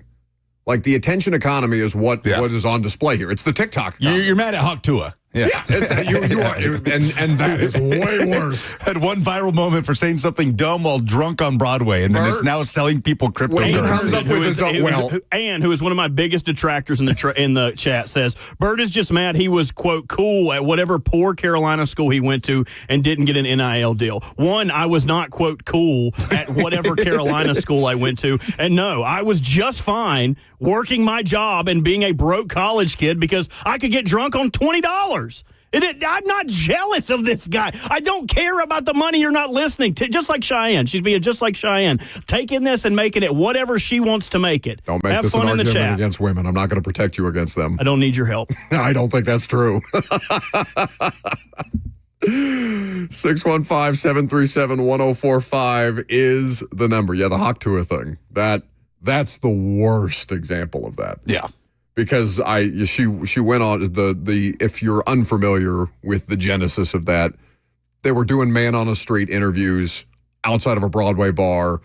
She's from Tennessee, right? She's not from Nashville, but she's from somewhere outside. Yeah. In town, somebody's asking her questions. She says, "Hawk Tua spit on that thing." It goes viral. Everybody loses their mind. She's making money. Well, she looks so good. Everybody was like, and now it's like, no, it was never that. It was the moment. We all got sucked into the moment. But, there is something to attractive people. By the way, did you see this thing going around yesterday on the internet of this fitness influencer dude who's rubbing banana peels on his face and doing ice, like plunging his face into ice every 5 minutes? Or things like that. He's got a whole routine. It looks beautiful on social media. Apparently, he got evicted from his apartment and he's broke.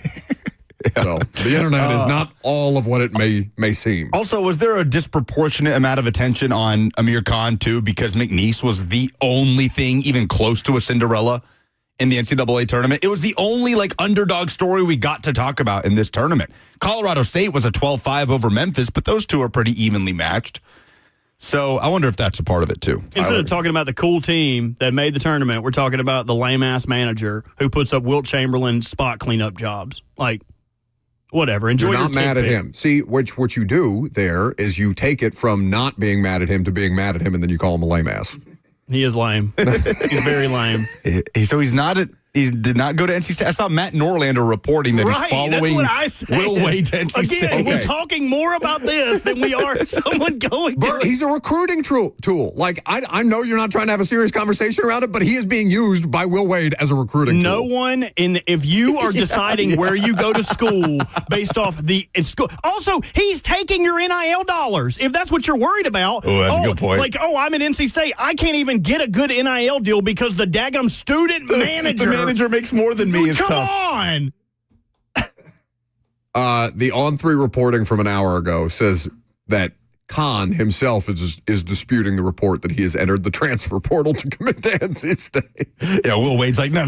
This was fun, but that money's going to players. I love this. Chris says, I'm just jealous that I didn't film myself with the banana peel first. I don't do the banana peel thing. I do the ice bath thing or the ice face dunking your face in ice water thing when I'm hungover. That helps with puffiness and looking hungover. Anyway.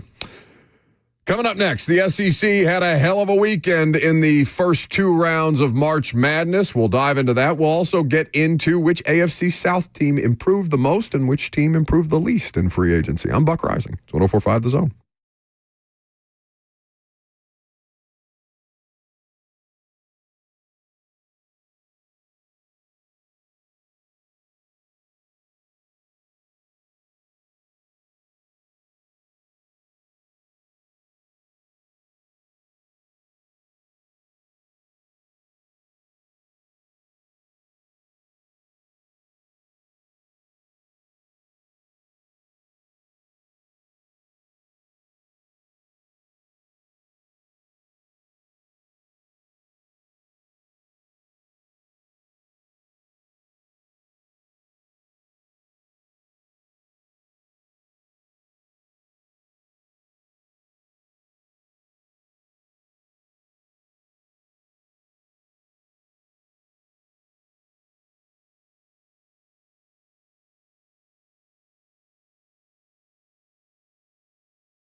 12:02. Good afternoon from the 104.5 The Zone studios. I'm Lucas Panzica. The Sweet 16 is set in stone in the NCAA tournament. Tennessee, one of 7 SEC squads still alive. The Vols will play the Kentucky Wildcats on Friday night in Indianapolis. On the women's side, the Lady Vols moved on to the Sweet 16, defeating Ohio State last night. They will play the winner of Texas versus Illinois. That game tips off in 1 hour. The Titans have signed a kicker, bringing in 28-year-old Joey Sly. He made 26 of his 33 field goal attempts with the New England Patriots last season, as Nick Folk is still an unrestricted free agent. For all your foundation repairs and waterproofing needs, visit USSTN.com. Breaking news at once on your home for the Titans and Vols. This is 104.5 The Zone.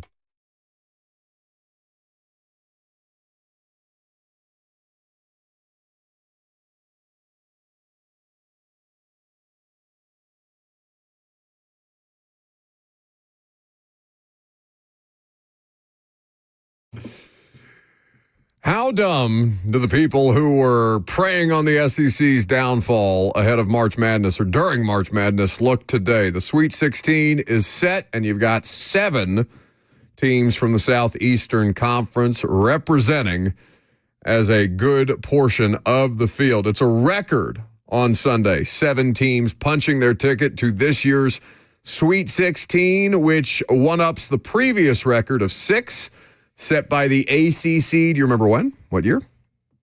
Go ahead. Tell me. 2016. Bert, Lucas, and me with you for one more hour. Show's flying by, as is typically the case. You got Ole Miss over Iowa State, Alabama, Arkansas, Auburn, Kentucky, Tennessee. Of course, those two will face each other in the Sweet 16, and Florida surviving UConn, all Sweet 16 bound. It's just the second time in tournament history that the Sweet 16 is comprised of 6 or more teams from the same conference, and it's the first time in the better part of a decade. Well, don't speak too soon. If, let's say, 1 or 2 SEC teams end up making it to the Elite 8, then that's still a win. Oh, I mean, sure, but plenty of people will get still out be there on talking. Twitter and be like, Yeah. oh, the SEC, big bad SEC. No, you dopes. You're going to have at least one team, obviously. The winner of Tennessee, Kentucky has to go, and then 5 others that could potentially be in the Elite 8. But yeah, if you get 3 or 4 in the Elite 8, make up almost half the field,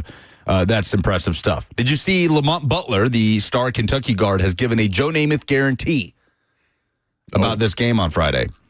He said, quote, "We're just battle tested throughout this whole conference. The conference was a beast. We had a lot of good teams that we played, but we stayed resilient, stayed together, and it showed today. Everybody was playing with love and passion for one another, and we can't focus about anything but the next game. We just have a lot of love, and we're going to win that game." Ooh, okay. A threat. BVS spiked a little bit there. We've got a meter in the studio that just, it's like a thermometer. It just started to bubble up a little bit. It went up about 3 units. Maybe he meant we're going to win that game. Like, we're going there to win that game. Maybe he didn't mean definitively we are going to win this game. No, I don't think so. I didn't hear it. I just read it. It's possible. So it's a healthy skepticism. It's kind of like when you get emails from your boss and you're like, oh, he's mad. He's so mad. And you get in there and he's like, no, I just sent an email. They're it's like mad. when your boss emails you to say you're fired, and you say, well, I am on fire. Thank you. Got to be a typo. Imagine getting fired over email. Has that not happened to y'all? It'll never happen to me. I never check my email. I got fired by Cutco like that. By what? You never had to sell knives for Cutco?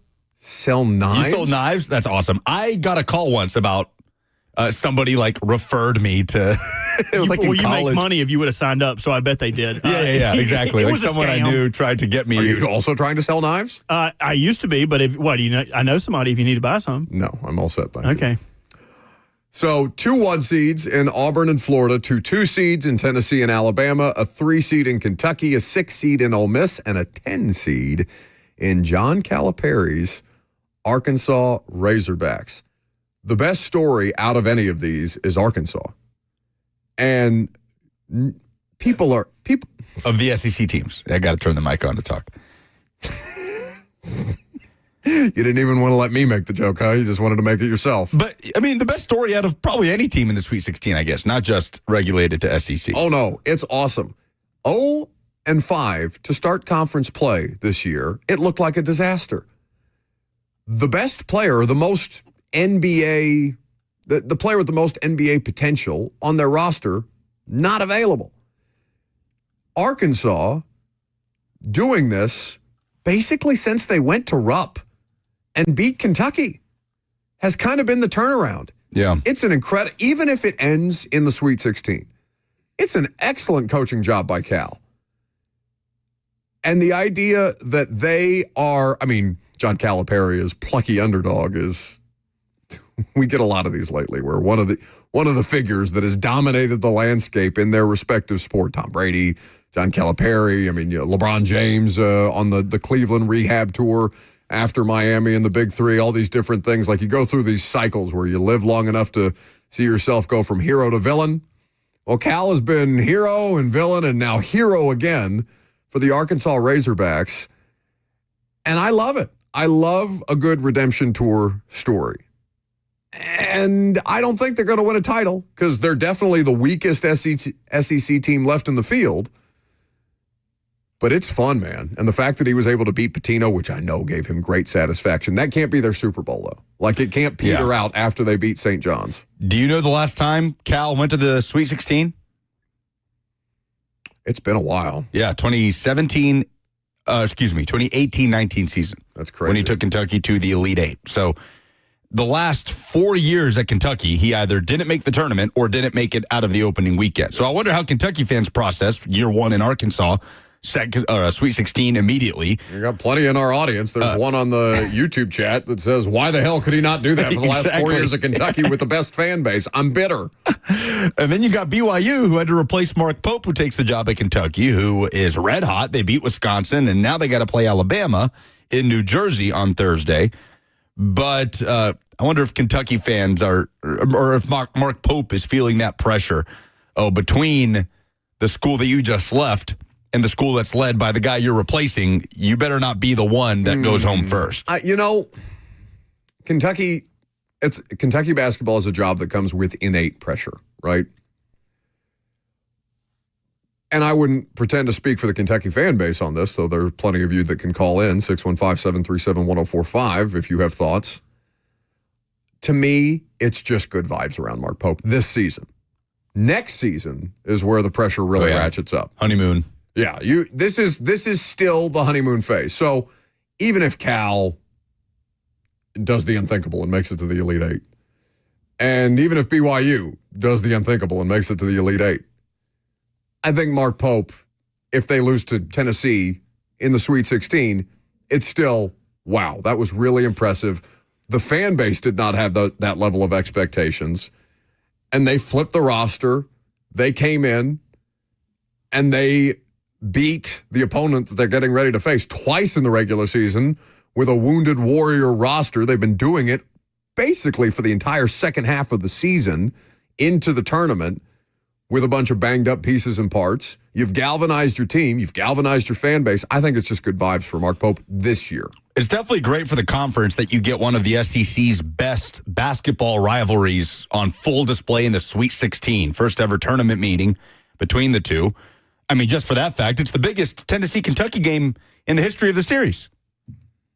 Yes. They've literally never met in the tournament. Which is, I guess, it sounds crazy to me, but I guess it should. Yeah, I mean, otherwise it would be, whatever SEC tournament. They had some great battles in the SEC tournament in the Rick Barnes era. I mean, some obviously big regular season games. But yeah, it's the biggest in the history of the series, playing for a spot in a regional final. Is that the best? What's a better SEC basketball rivalry than Tennessee-Kentucky? It's an interesting question that kind of took on a new meaning this year because Auburn and Alabama, for example, has never been considered one of the premier basketball rivalries in the country. No, we tried to make it into one this year. And exactly. Now they hate each other. The fan bases hate each other every time they share the court. But it's not the same as the Auburn. But yeah, the history, it's not as talked about. They were just both elite this year. But I don't know. It's an interesting question. I bet it is Tennessee and Kentucky. I asked AI what the answer would be. You guys want to know what it is? Sure. AI says the best SEC basketball rivalry is Kentucky versus Tennessee. And here's why. Competitive and high-stakes games, heated fan base and atmosphere, star power and coaching drama, and recent relevance. There you go. I mean, there is no program in the SEC with bluer blood, literally and figuratively, than Kentucky. Tennessee is the team in the SEC that has the most wins all time against Kentucky. It makes sense. Honorable mentions were Kentucky, Florida, Yeah. Auburn, Alabama, and Arkansas, Kentucky. Because Kentucky's next biggest rivalry that they haven't played in quite some time is Indiana. Right. Yeah. But Tennessee is not Kentucky's most hated opponent in basketball by its fan base, I don't think. Right? I mean, that Duke. Wait, say that again? Like, Kentucky fans, I don't think hate Tennessee It's more Duke. than any other. It's not like that. But I think Duke, within the because conference, Duke's gotten it. Yeah. But within the conference, it's interesting discussion. So, couldn't have worked out better, I feel like, for Greg Sankey to have that rivalry in the Sweet 16, to have 7 out of 16 teams still alive out of the SEC. And I look forward to seeing what the fan split is in Indianapolis. Kentucky a little bit closer than Tennessee. Slay's just been traveling all over the tri-state area with him. He was in Lexington all weekend. He's going to Indy now. Tennessee leaving a weekend at Rupp Arena to go play Kentucky in Indianapolis for the right to potentially play Purdue again in the Elite Eight after beating the team that tried to swipe away Rick Barnes a few years ago and beating the man that they turned to after not landing Rick Barnes. It's been quite the tournament for Tennessee as far as the narratives are concerned. So, narratives. Interesting transition because narratives can get set in free agency. Some of those narratives are incorrect. Some of those narratives end up holding true. So, let's take a look, pivot back into some football here. Which AFC South team improved the most in free agency, do we believe, and which improved the least? We'll talk about it coming up next.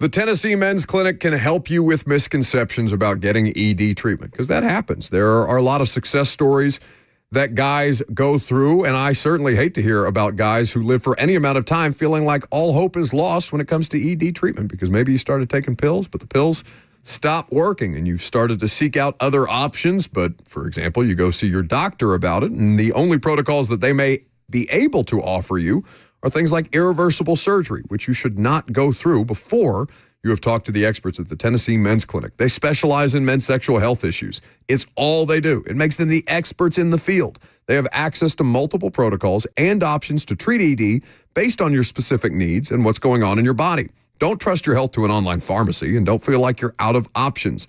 The Tennessee Men's Clinic protocols are patient-centered and customized to your needs. They can help you for everything, with treatments for everything from low testosterone, ED, treatments that increase size, stamina, and everything else in between. So schedule an appointment online today at TennesseeMen'sClinic.com for their Franklin or Midtown location, or call them 615-208-9090.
It's always an arms race in free agency and at this time of year. Roster personnel acquisition ongoing. Cam Ward's Pro Day happening in Miami. 32 teams in attendance with some level of representation. The Titans sent the full contingent. So do the Browns, so do the Giants. Everybody's keeping an eye on Cam Ward. Miami obviously having 9 other players that were invited to the Combine. 20 total players will work out today alongside Cam Ward or with Cam Ward.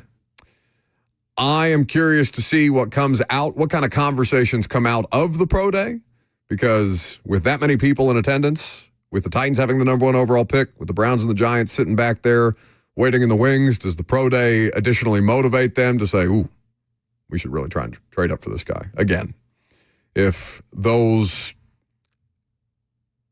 that desire had kind of been tempered here in the last couple of weeks, because it felt like that's died down. Month left to go before the draft, just a month almost on the nose.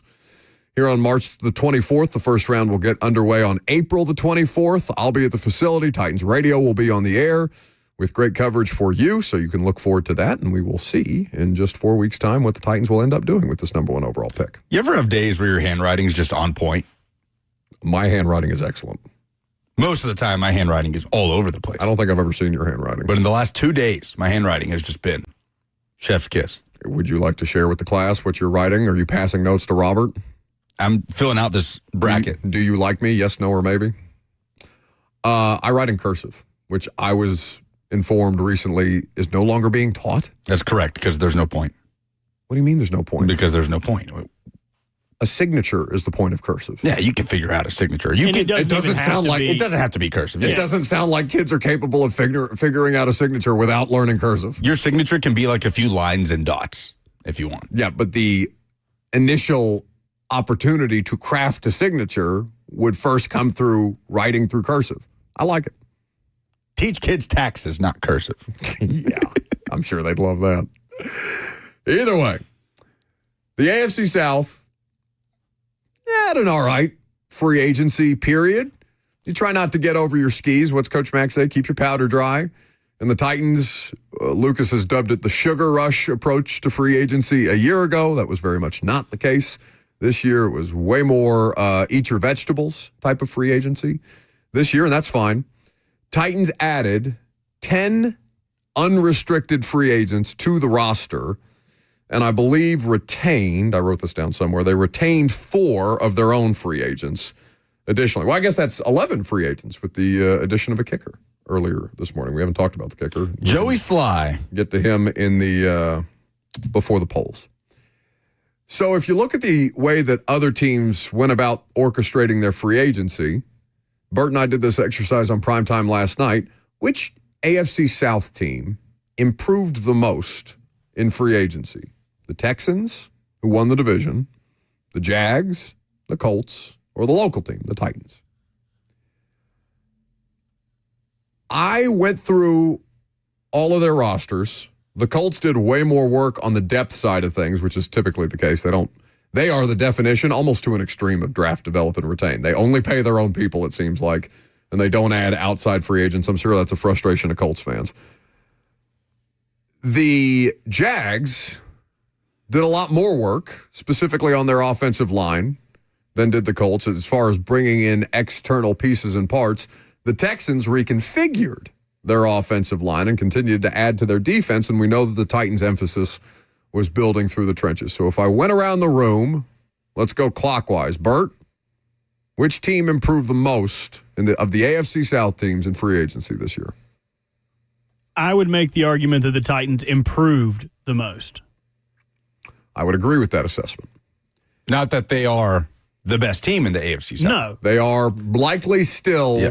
I think they are still the worst roster. And obviously this is before the draft. Yeah. The draft has huge implications on all of this. So we're just taking kind of a 1,000-look view because it helps inform what teams will do in the draft, like you only signed Brandon Allen to add to your quarterback room. That should almost inherently mean that you're going to draft Cam Ward.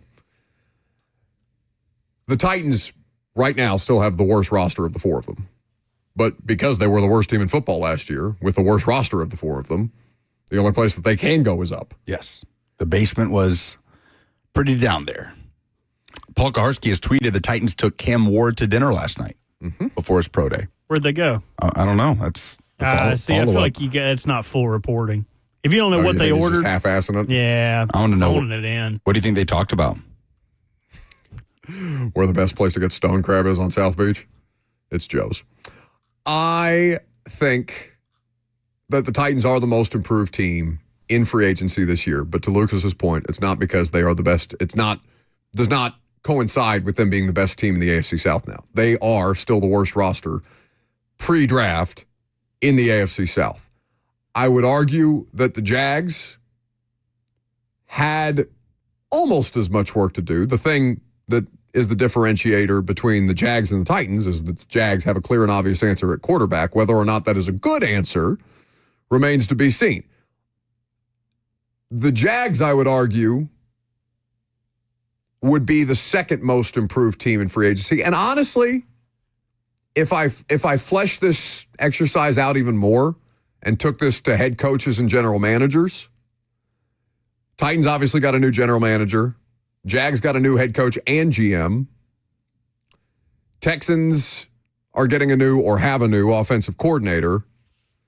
The Colts, they brought in Lou Anarumo, the defensive coordinator of the Bengals. Yep. So if we wanted to even flesh that out further, you could make the argument that the Jags improved as much, if not more, than the Titans because they got a quarterback-centric coach for their embattled quarterback, and they got rid of one of the least attractive general manager candidates and least effective general managers in the NFL, replacing him with, what is it, James Gladstone? Is that teenager that's running around in Jacksonville now? Yes, I was going to say, the 17-year-old. But yeah, addition by subtraction, I suppose. So it's between the Jags and the Titans as to who improved the most this offseason to date. To me, the Texans improved the least, but they are still the best team. If that makes sense. Because you are not a better team for losing Laramie Tunsil. But as we talked about earlier and how you evaluate roster building, you can get a little worse at one position if it allows you to spread the wealth more around and get better as a roster on the whole. And the trading of Laramie Tunsil is at least what they envision. Whether or not they have success with it, because isn't Cam Robinson their left tackle? Yeah, they brought in former Jaguar and Viking Cam Robinson. It's not ideal to go from Laramie Tunsil to Cam Robinson, but I get it in theory. We'll see if it works. Speaking of the Vikings and the Colts, Daniel Jones obviously ended up in Indy. Ian Rappaport is on Pat McAfee as we speak and said that the Vikings very much tried to keep Daniel Jones in Minnesota. Or he thinks he's going to start in Indy. He definitely has a better chance to start in Indy, no doubt. Well, and he also says the Colts have interest in Trey Hendrickson. Ooh, that front would be gnarly. He added the Bengals don't want to let him leave the building. They're working to keep him, but the Colts are sniffing around, according to Rap Sheet. He is hosting. He is in the studio, hosting the Pat McAfee show. Oh, Rappaport is? Yeah, That's but funny. Pat is on with him right now from a different location. How does Schefter feel about that? Ian Rappaport hosting the Pat McAfee show on ESPN, NFL Insider. Yeah, good point. I don't think you want to let the Colts get a hold of Trey Hendrickson. Ian Rappaport also told Pat McAfee when asked about his fight strategy, assuming they're talking about Jordan Schultz, he said, people don't know, but he was a high school wrestler. So I wonder if he has any... Rap sheet? Yeah, I wonder if he has any Burt wrestling stories. Similar. Pooping himself in a singlet? I don't know. He probably got dusted, dude. He's a little short, stocky dude, so he probably had to wrestle heavier guys. His ears are not cauliflowered enough for me to think that he was good at wrestling. He's probably too vain. He probably got him drained. Do your ears cauliflower as a wrestler? Oh, my God, yes. What are you talking about? Where'd you think That is just for getting your face planted into a mat? No, it's from friction. It's where your ears will rub against because you're taking shots all the time, like to take a double leg or a single leg. Gotcha. Your ear is rubbing against their hip or the side of them. Yeah, so yeah. like the friction, and it is Also, the mat. you get like ringworm from the mats and stuff like that. Like you get all kinds of awful things from being a wrestler. Especially, I think the folks that had to take the mat after Robert's incident had to be some sort of residue. Residue. A terrible word for that. Shame on you. I don't know who I think the best team in the AFC South is going to be because I want to just say Texans because they got the best quarterback, and that ended up holding true for them last year, even though they were They were a worse offense. The defense got appreciably better. The defense they continue to up the ante on. They're adding pass rushers all over the place. They're going to try and do what the Eagles did, or as successfully as the Eagles did. We'll see whether that happens or not. Obviously, the Eagles have a better quarterback situation currently. Jalen Hurts is a better quarterback, I think, than C.J. Stroud. C.J. Stroud is more talented on his best day than Jalen Hurts is. But I mean, are Titans fans at all concerned about the Colts? Because the fact, I can't get over the fact that they went 8-9 with Anthony Richardson last year. How many of those games did Joe Flacco win? Oh, not many, maybe two or three. He didn't win many starts. I mean, he played the one game down here against the Titans that the Titans had a chance to win and didn't. He won 2 games as a starter. Okay. So still, 6 games with Anthony Richardson and 2 games with Joe Flacco? 8-9 is not bad. Like, I don't think they're a bad football team. I just think, to your point, this is a great example. This is a great point for your argument and against mine, building the best possible roster without a solution at quarterback. I think the Colts are a great example of that. Colts have been in quarterback hell since Luck. The Colts kind of strike me as a team that could have a Tampa Bay, Denver Broncos-like approach to grabbing a quarterback who is at the end of his rope, like Matthew Stafford, like where the Broncos added Peyton Manning because they were a ready-built team. Tom Brady went to Tampa because they were a ready-built team. Well, they tried that with Matt Ryan. Sure, Yeah. but I don't think that's the same caliber. Like, both those guys still had a lot left in the tank. Matt Ryan obviously did not. But as far as building teams, like that's also been a proven winner. We talked about Philadelphia doing that. Seattle did that because they signed Matt Flynn the offseason that they got Russell. Like they stumbled into having a franchise quarterback where everything was already built around him. Yeah, and to build off of that, because there's not really that guy right now, right? You can plug and play like that, but it could be a decent situation for a reclamation project like Daniel Jones. Like, Daniel Jones will be in a better situation in Indy than he was probably at any point in New York. The chat is now bringing up that they gambled on AR-15 as a potential franchise quarterback option, and it blew up in their face. But AR is such a different example from a lot of these players that we're talking about, a Burrow, a Ward, there was never any real track record of Anthony Richardson being a proven anything other than a proven phenomenal athlete. Is Daniel Jones being in Indianapolis good enough to make them a playoff team? Because Shane Steichen is a good coach. Look, they were a game or 2 away from being a playoff team last year. I know. So there is a world where Daniel Jones stays upright and stays healthy and does enough to get them to 9-8, right, and make the playoffs. Because I'm totally prepared for the Titans to be the worst division or the worst team in the division again.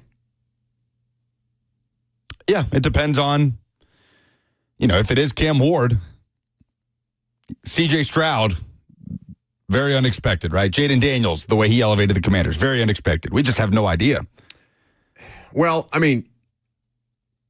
banking on seasons like Stroud and Jaden Daniels. No, not banking on it, but just saying, yeah, for sure. The Titans have the worst roster in the division, without question. I guess the Commanders, you could argue, had the second worst roster next to the Giants last year going into the draft process, but they do have the worst roster still in the AFC South. Yeah. And I think they're okay with that. There's so many, not okay with it, but they're accepting of it, right? If you get the quarterback situation resolved, or you think you get it resolved, and at least that gives you a baseline to be able to continue to build up on that. I don't want to, 3 straight years of finishing in last place in the AFC South, though, in the worst division of football, even understanding the circumstances. And the context does matter. Like, I don't know. That's just such a hard thing. Yeah. For, I'm sure, the fan base to stomach. Keep your powder dry. Like, yeah, that's the situation right now, pre-draft. The big question is, if it's going to be Cam Ward with the number 1 overall pick, which it seems like it's going to be. Well, I don't think there's any question that he's going to be the number 1 pick. To the Titans, which it seems like it's going to be. Presumptive. Then how does that, compared to if the Titans had gone into this season with let's say they're the ones who gave Mac Jones the 2-year, $8 million. Maybe it would have been a little bit more because he would have been coming in here to probably start if they were going to trade out of the number 1 pick. Right. Let's say it was a Mac Jones that they brought in here. The barometer of what would get Brian Callahan in trouble and what would lose Brian Callahan his job, let's just say in terms of win total, probably a little bit lower if Cam Ward is showing something in your rookie year. Like if you win 5 games, but Cam Ward is flashing as your rookie quarterback, that to me would give Brian Callahan a better opportunity to come back for 2025 than winning 6 games with Mac Jones as your starting quarterback. I don't know if he doubled his win total. That's the question. How much leeway does Brian Callahan get because he's working with a rookie quarterback? It's the impossible question to answer because she keeps every time she fires people in these statements that she puts out instead of speaking. And by the way, the plan. I'm going to go to owners meeting, so I don't know if Amy Adams Strunk is going to have any level of availability at the owners meeting. Every once in a while, it seems like you can catch an owner in a hallway or something like that and try and ask him a couple of questions. So I'll be in Palm Beach this weekend and into next week, but it's impossible to answer that question, Lucas, because every time she's fired somebody in these statements, she cites the record, which ignores the fact that her roster is horrendous, and there's a reason why her roster is horrendous, and that the expectation, like the evaluation shouldn't be for Rand Carthon, well, our record wasn't good enough. The evaluation should be, well, did you get the quarterback pick right? You didn't. Did you get the free agent spend right? You probably didn't. We'll see what happens with Snead and Ridley and Cushenberry. But, like, the reason the Titans are awful is their roster is awful. It's been awful for 3 years. Citing the record, understanding that the roster is probably not going to be great in 2025. Like, if Brian Callahan gets fired and she puts out another statement and it says, well, our record wasn't good enough under Brian Callahan. His record's going to be awful. And I'm like, I accept that. But it still ignores the context of how hard it's going to be to get their roster back to a place where you can start to judge them off their win-loss record. 615-737-1045 is the number if you want to jump in. Lucas did a fun Nashville SC game over the weekend, and I think we haven't done a soccer update this year. You want to do a soccer update? Let's do it. That's next.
Welcome back to the show. We are fueled by Hattie B's Hot Chicken.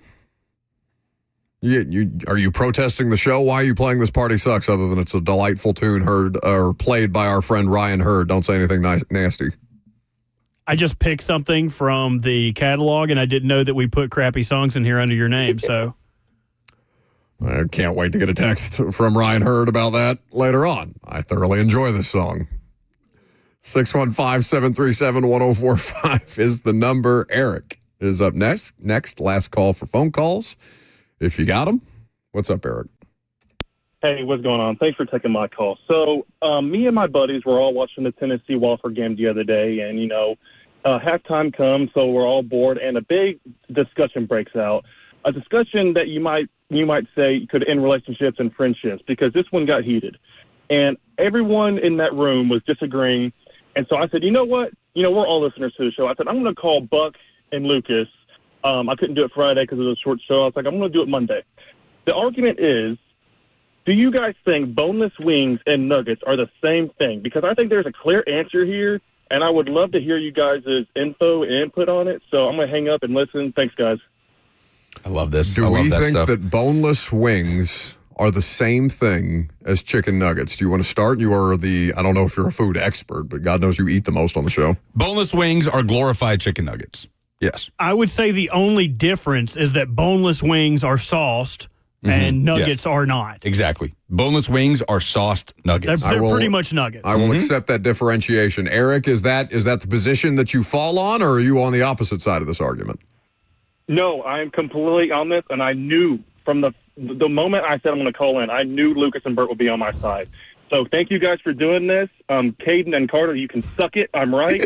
So you guys have a good day. Any Carter need to opportunity, grow up.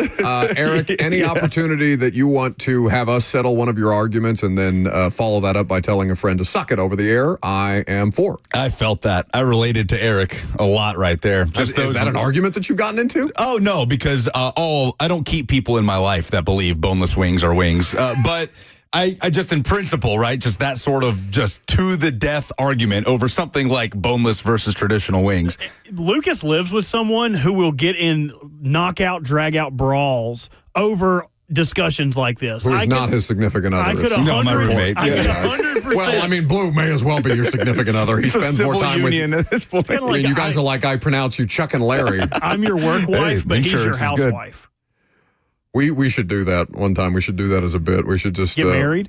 Like Chuck and Larry. That would be so funny. Wouldn't it be so funny if we kissed in front of everybody? Stay away from me. I'm trying to think of the last argument to that effect that I've gotten into, like something over something. I mean, I don't know. You call it trivial. Apparently, it's a do or die situation for you, where you'll cut people out of your life if they call boneless wings actual wings. Well, it's just factually inaccurate. When you're eating wings, they're literally wings. No, it's marketing. It's marketing. Right. That's what it is. Like, it's just not factual to call them wings. You could probably charge more if you call them wings as opposed to nuggets.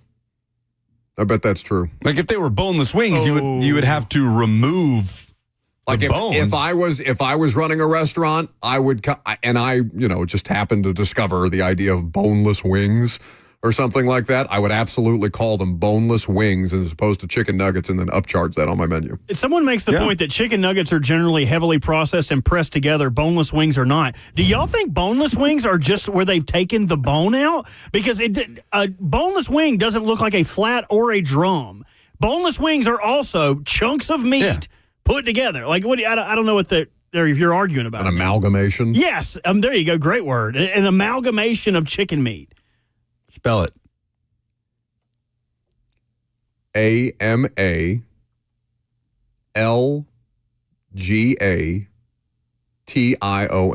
You missed an A. Yeah. Damn it. Did I actually?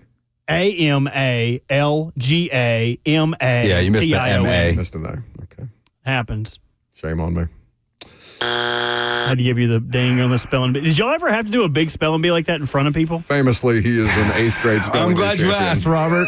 But was it in front of people, or did you do it in front of your class? The whole school. No, they didn't bring him in there for that did. long. No. Not the entire middle school. We had to do one in front of the entire K through 8. No, I'm not doubting you. I'm doubting that Alabama, where he went to school at. Our Lady of the Valley Middle School wheeled in the entire middle school, 6th through 8th grade, teachers, faculty, students, and all, and Look parents. how good he reads. Hell yeah. Finished. I can't believe that. Are you really a spelling bee champion that's worth Right. bragging about if you did it in the state of Alabama? It's like, I want a state championship. Or it's the one single A, but like the smallest conference there is. Does that really matter? That's completely fair. Lucas is Oricon running around with a $100,000 NIL valuation after he won an Alabama Completely spelling bee. fair. I finished 3rd in the county. Again, a county in Alabama. It sounds like you're bragging about jail when you do that. I was 3rd in county. Like, Indiana's one of those places, and I just so happen to be reminded of this because I drove to Indiana for less than 24 hours this past weekend. We don't have cities. We have counties. Like, we refer to these things as, Evansville is obviously a city, but like, you talk about them as if they're counties. Posey County, Vanderburgh County. Like, these are counties as opposed to city. That's how you assign where people live as opposed to I live in Evansville or Mount Vernon. Anyway, polls? Oh, he's on the phone. No, wait. What? Nashville SC got a big win on Saturday. You're so lucky he didn't hit the button. That would have been hilarious. Yeah, once the buttons hit, there's no going back. 3-0 the final over Montreal, who fired their coach today. 3 wins in a row for the first time in over 2 years. Nashville off to its best start through its first 5 games in club history. I know that history only started in 2020, but they've been fun. They have been expansive. They have been an attacking threat consistently under B.J. Callahan. So if you're looking for a winner in Nashville, Titans haven't been able to supply it. Preds certainly haven't. Jodas Park, pretty fun nowadays. Quickly, before we do the polls, my buddy John Hughes in Bowling Green just texted me and said, "This needs to be a new segment for the show. Let us settle your arguments." Who's us? The 3 of us. Like, people, Oh, we yeah, I like that. designate a day. Maybe we tell them the day before or the week of. Like All Dr. right, Phil. On Friday. well, you could submit them like a mailbag. They don't necessarily have to be on the phone. Oh, I don't want that in my Well, DMs. do you trust these people? Do you trust these people Do I to call trust them? in? They're not going to always call in at the right time. They're going to Sure. be like, I should have I But should have callers called the other are side. your problem. DMs become my Exactly. problem. That's why I'm trying to outsource this. It's one more thing that I have to do. It's the only drawback of the show's account being my account But to Nashville SC, when are you going to go to a game, Buck? when it gets warm. Damn it. Oh.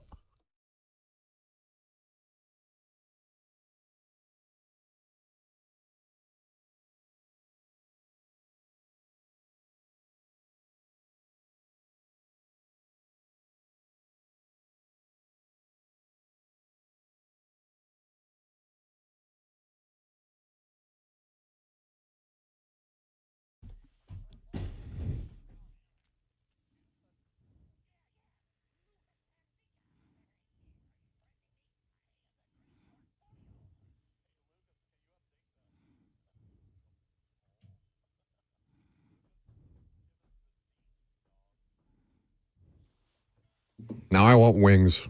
Presented by Two Rivers Ford, the South's most trusted Ford dealer. Run over to Hattie B's after the show. I could do that. First poll, as the Titans signed a kicker today. We barely talked about it, but there was a little bit of a voice crack. I feel like I need to turn my mic off, take off my headset, and go home for the day. But duty calls. Who would you rather have starting at kicker for the Titans in 2025? Joey Sly, the 28-year-old former Patriots kicker they signed today, or bringing back Nick Folk, who has much better numbers than Sly the last couple of years. Obviously, he's much older, 60.4%. Say they'd rather bring back Nick Folk, who's a free agent. I think I would too. Isn't Sly the one that had the problems in Washington, or am I making that up? He was in Washington for 3 years, before he went to New England last year. No, I'm thinking there was a Washington place kicker that had that was Z, starts with a Z. I don't know. No, I don't think that was him. He, last season, made 78.8% of his field goals. The year before that, 79.2. The year before that, 83.3. Nick Folk has been over 90% since he got here. You're glazing over the biggest fact about the kicker. He doesn't actually kick the ball. Oh, yeah. He punches the ball. Have you seen this guy's arms? That's why his field goal percentage is a little wonky. He doesn't actually do like the 2 steps to the 2 step back, 3 to the left. He just punches the ball through the upright. His arms are huge. How'd that work out for Will Levis? He ain't got to punch the ball. This kicker does look like he can bench about 500 pounds. He's jacked. He does not scream kicker when you see a picture of Joey Sly, but he is now in Tennessee. John Fossil just flipping over the special teams unit. Ryan Stonehouse gone. He said, Bring in all of Joey its Sly. ass, get it out of here. Which team had the most impressive opening weekend in the NCAA tournament? Det says Ole Miss. Chris Beard, definitely impressive. That team can make it to the Elite Eight. They play Michigan State, the 2 seed, but Ole Miss. The answer is Arkansas. Yeah, I think I agree with you. Karen says Duke. Jack says Duke. Nobody said Arkansas in the replies. Arkansas and Florida to me. Arkansas also a loaded team in terms of talent. That took a while for them to come on. Player. That's true. Theroux is not there. Which AFC South team has improved the most so far this offseason? 49.8% say it is the Titans.